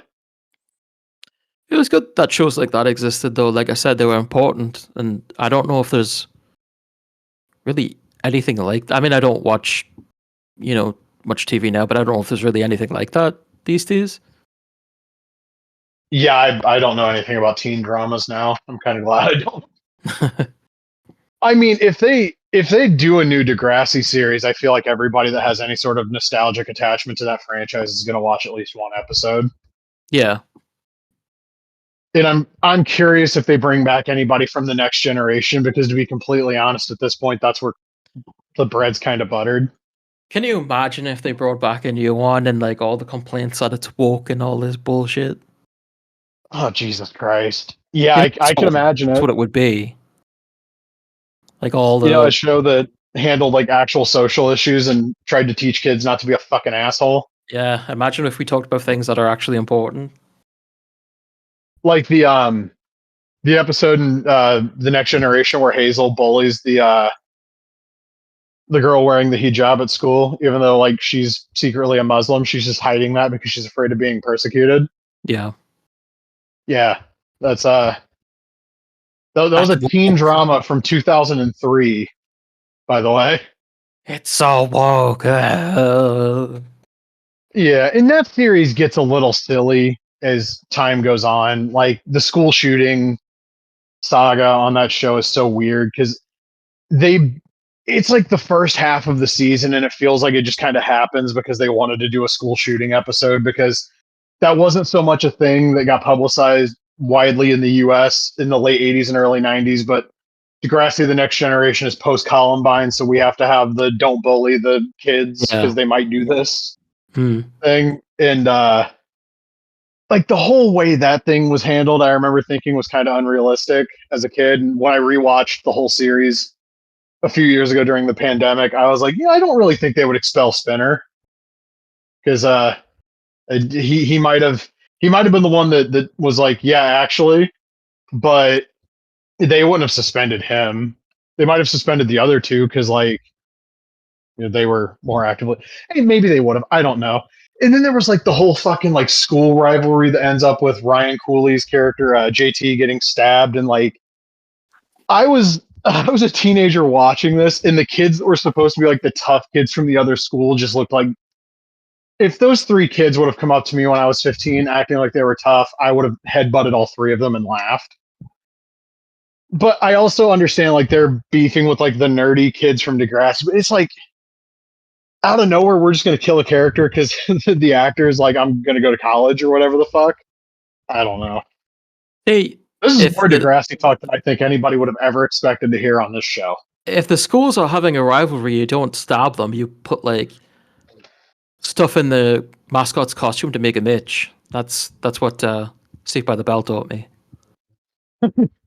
And like the whole all of a sudden they have a beef with the school and it's because like Nina Dobrev's character shows up on the show and she's like a single mom and she dated one of the kids that was beefing with JT from the other school, and then they do some shit where like the other school students are now just at Degrassi a couple of seasons later, and that was right after I stopped watching, which is unfortunate because I remember watching like two episodes of the, and I've mentioned this for certain on the show before, but there was like a new girl on that show that I had like the biggest crush on, but it was not enough of a crush for me to keep watching Degrassi after I was just like all the older kids that were like the main focus when I started watching have moved on, and you know Spinner is still here, but I don't fucking care. And then you know years later you find Spinner on Instagram and he's a wrestling fan, and it's like, oh, that's That's good for neat. you, Spinner.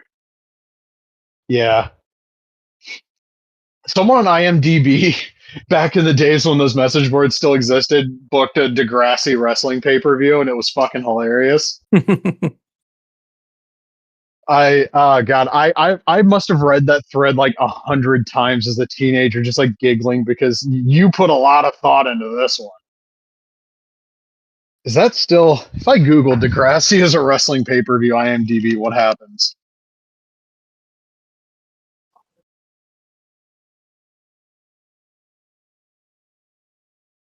Do I those bet it's message still up. boards still exist? Oh no, actually, I don't think they do.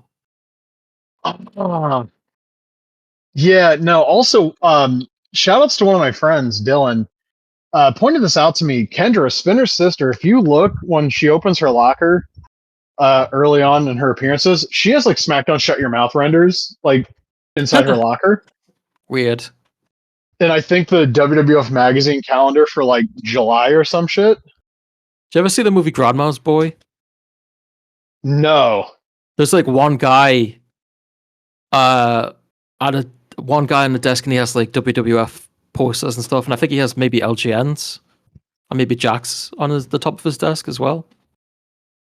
Have you ever seen the Nickelodeon movie Crybaby Lane from like 99 2000? It went like years without being re aired and then they re aired it in 2011.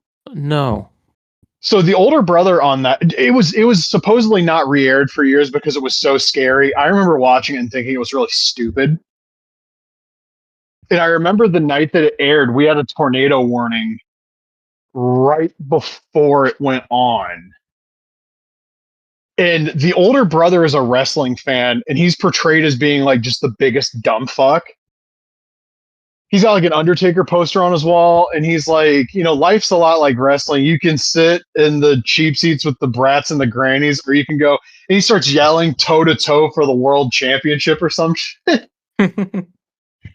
And that always stuck with me as like, wow, they really make this guy out to be a loser. That's like the same year Ready to Rumble comes out, and it's like, yeah, they really have something to say about wrestling fans in this fucking movie. Good lord.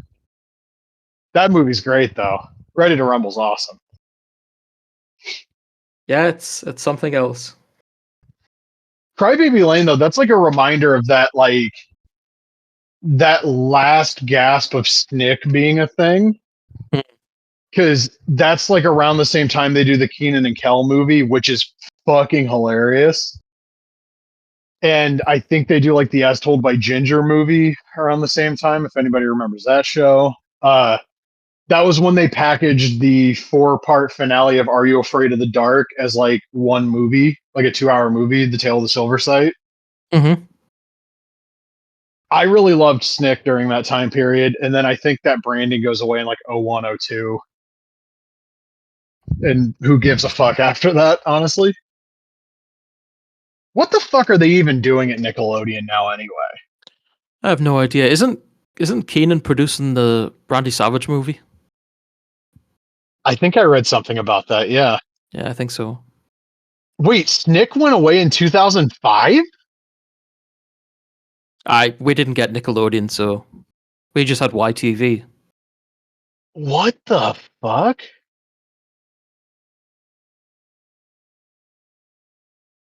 Okay, so it becomes Teen Nick in 05, but officially they rebranded as Saturday Night on Nickelodeon in 04, which I wasn't watching at that time anyway. I have no memory of like the I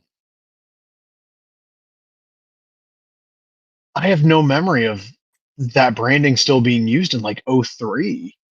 We just had YTV and The Zone with Snitch, who was like a television with a mouth, and the host Phil Guerrero, who did wrestling matches in the past few years. It's fun stuff.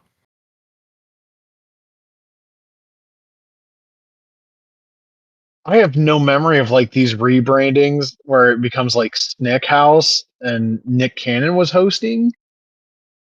Um, oh god, the Brothers Garcia, that actually got like an HBO Max revival a few years ago that I've watched 0 episodes of. Never seen it. Yeah, the one thing I remember about this is like the first episode features the kid seeing his favorite luchador without a mask. And that's And he's like ugly. all I remember. No, you don't see his face. Ah, But I think his gimmick is he's like the astronaut or some shit. Gravity. No. No, but I have no clue where the hell that guy is now. No idea. On the moon, I guess. Well, no, there's no gravity on the moon. That's true. Or less gravity or something. He gets the gravitational pull anyway. Was there anything else? I'm trying to remember. We don't have to go over it, All the... but are you picking up the Mortal Kombat collection this week? Probably not this week because I missed a day last week. So or not this coming week because I missed Thursday, so my paycheck's going to be a little light. But yeah, because I really like the idea of getting special forces and mythologies, and I saw the video that you sent to me, which is funny because I had just finished watching it, was getting ready to send it to you. Yeah. I'm obviously a big fan. I think we talked about this back when they were revealed or the collection was revealed. I'm a big fan of making these available on modern hardware. I understand that emulation's a thing, but like just the ease of accessibility that like you can pay the $49 or whatever, and then like it's on your PlayStation 5 or your Steam Deck or your Switch. That's good for everybody because digital libraries living on means these things are going to basically live forever now. I also think like the features, like the fatality trainer and the training stuff and stuff that you could do, is a really welcome addition and stuff that you'd see in the newer games. So it's just interesting to see it in the old games now. And the rendering on Mortal Kombat 4 I thought was like pretty crazy. That's something I didn't know that was in.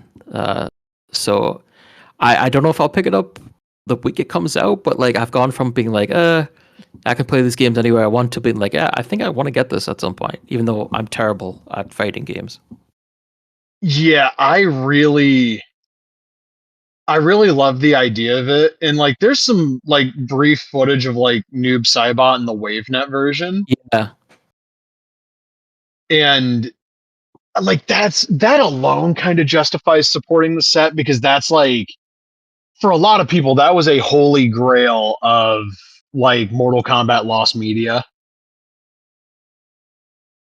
yeah, and Like it's cool how some games in the options had the ability to just turn unlocks on without you doing anything, like to get Chameleon and some other characters and stuff. I like that idea that it's you don't have to put in like cool stuff or cooler stuff or Scott stuff or whatever. It's like all there for you to do.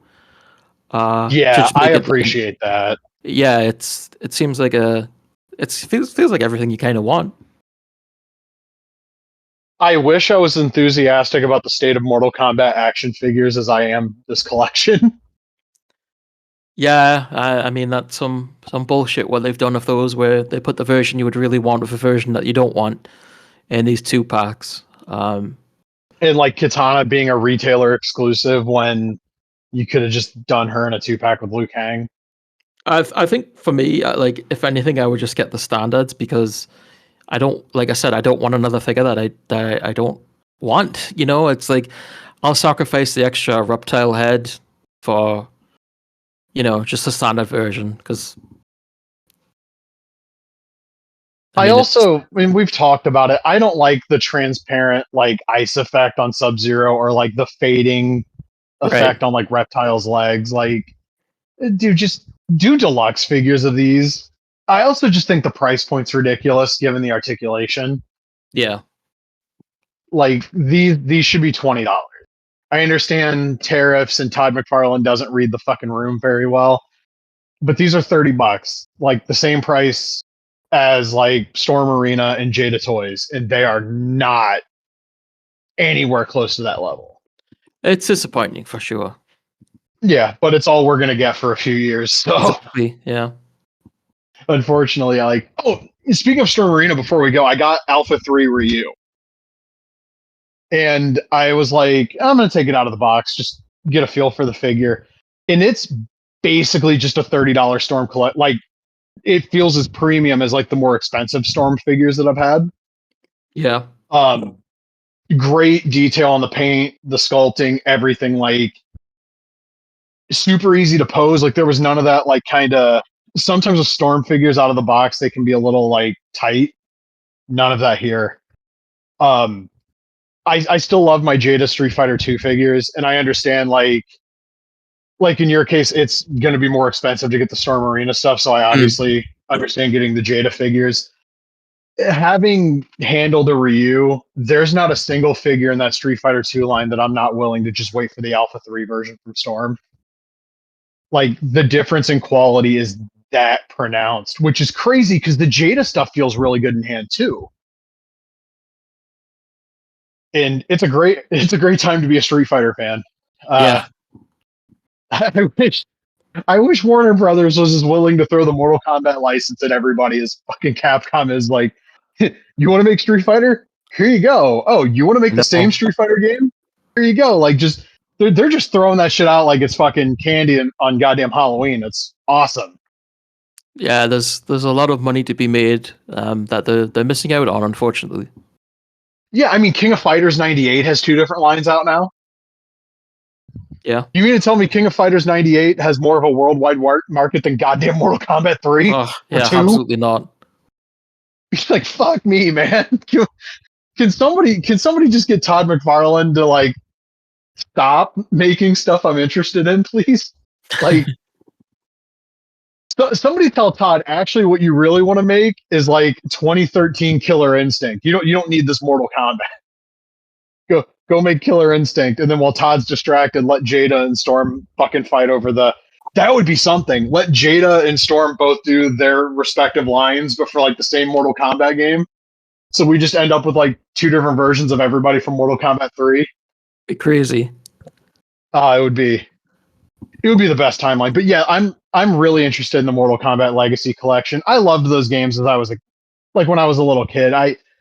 As I got older, I started to play Street Fighter more because that was the stuff that was actually being played actively in tournaments online. There was no real, unless you had the 360 version of UMK3, there was no convenient way to play Mortal Kombat online that I recall. I mean, there was the PS3 port of MK2, but that thing had shit fucking netcode, from what I recall. So like, my affinity for Street Fighter grew a little bit more in my teenage years, but like I still love Mortal Kombat, and I'm looking forward to ripping my hair out playing against the AI in those games because it's not fun. Especially like the arcade version of MK2 where it has like the fucking movement read shit. Like, Yeah. Go to hell, Ed Boon. Go to hell. But yeah, that'll probably do us for this week unless there's anything else. I can't. No, that was just what I wanted to get at the end there. One more thing. The comic shop sent me a thing like, these are the books we're ordering for you. And it was a bunch of shit that I couldn't figure out why I was still getting issues of. So I send them an email like, would it be okay if I don't if the only basically I no longer have issues of everything here ordered except Ultimate Spider-Man and Absolute Batman? These dumb motherfuckers took that to mean I only want those two books. So Jesus. I noticed my fucking pull list for like the next several weeks, just shit kept dropping off of it. And I sent the fucking email and I was like, I referenced I only wanted those from that email, and the guy responded to me with like, well, no, we were just going with your request. I'm like, no, you weren't. If you read my request for like 2 seconds, you could have figured that out. And so I was like, do I ghost the comic shop going forward? Because I'm not sitting in the car for 45 minutes to go get like 4 of the books that I wanted when I was going to get like 9. That doesn't make any sense. I can just order from in-stock trades. And so yeah. Oh, speaking of Mortal Kombat, we got to talk about the Flawless Victory book, and fuck them for this. A lot of AI upscaling being used in that book. Yeah, looks terrible. There's also like pages that are like half full, and WB shut down a project. I think it's the Mortal Kombat Compendium, and they've posted like images from that, and that looked really good. And I think there was another compendium project that they shut down, and then we're stuck with this overpriced slop. Yeah, I'm looking at the pictures you sent now, like the Katana and Melina headshots. How do those even get approved? Like, did anyone look at this before they actually put it out? No, they don't give a fuck. Unreal. It's Warner Brothers, and unfortunately, to some extent, they still only care about if they get money. There are wings of Warner Brothers, like sections of that company that give a shit. Like the home video department is incredible, but yeah, they don't. Nobody at WB Games gives a flying fuck about Mortal Kombat unless there's a new game coming out and they can jam live service bullshit into it and allow Ed Boon to basically just do an MCU game with Mortal Kombat characters, because that's probably what he really wants to be doing, even though he works for WB. But yeah, that'll do it. I won't be around next Sunday, but I will be the following Sunday. So if everything lines up in 2 weeks, there'll be a new episode. We're barreling towards episode 100. I don't know, as I sit here, how close we are, or if that's even something we're realistically going to hit before the end of this year. The next episode will be 98. So we might we might actually hit 100 before the end of the year. Well, goddamn. Well, we'll try to figure something out to make 100, you know, something more than just us covering the news or whatever. Um, so if we're looking at it, number 100 would be like a month from now, potentially. Yep. So I'll start asking around, and we'll just see. But until then, take care and don't be an asshole.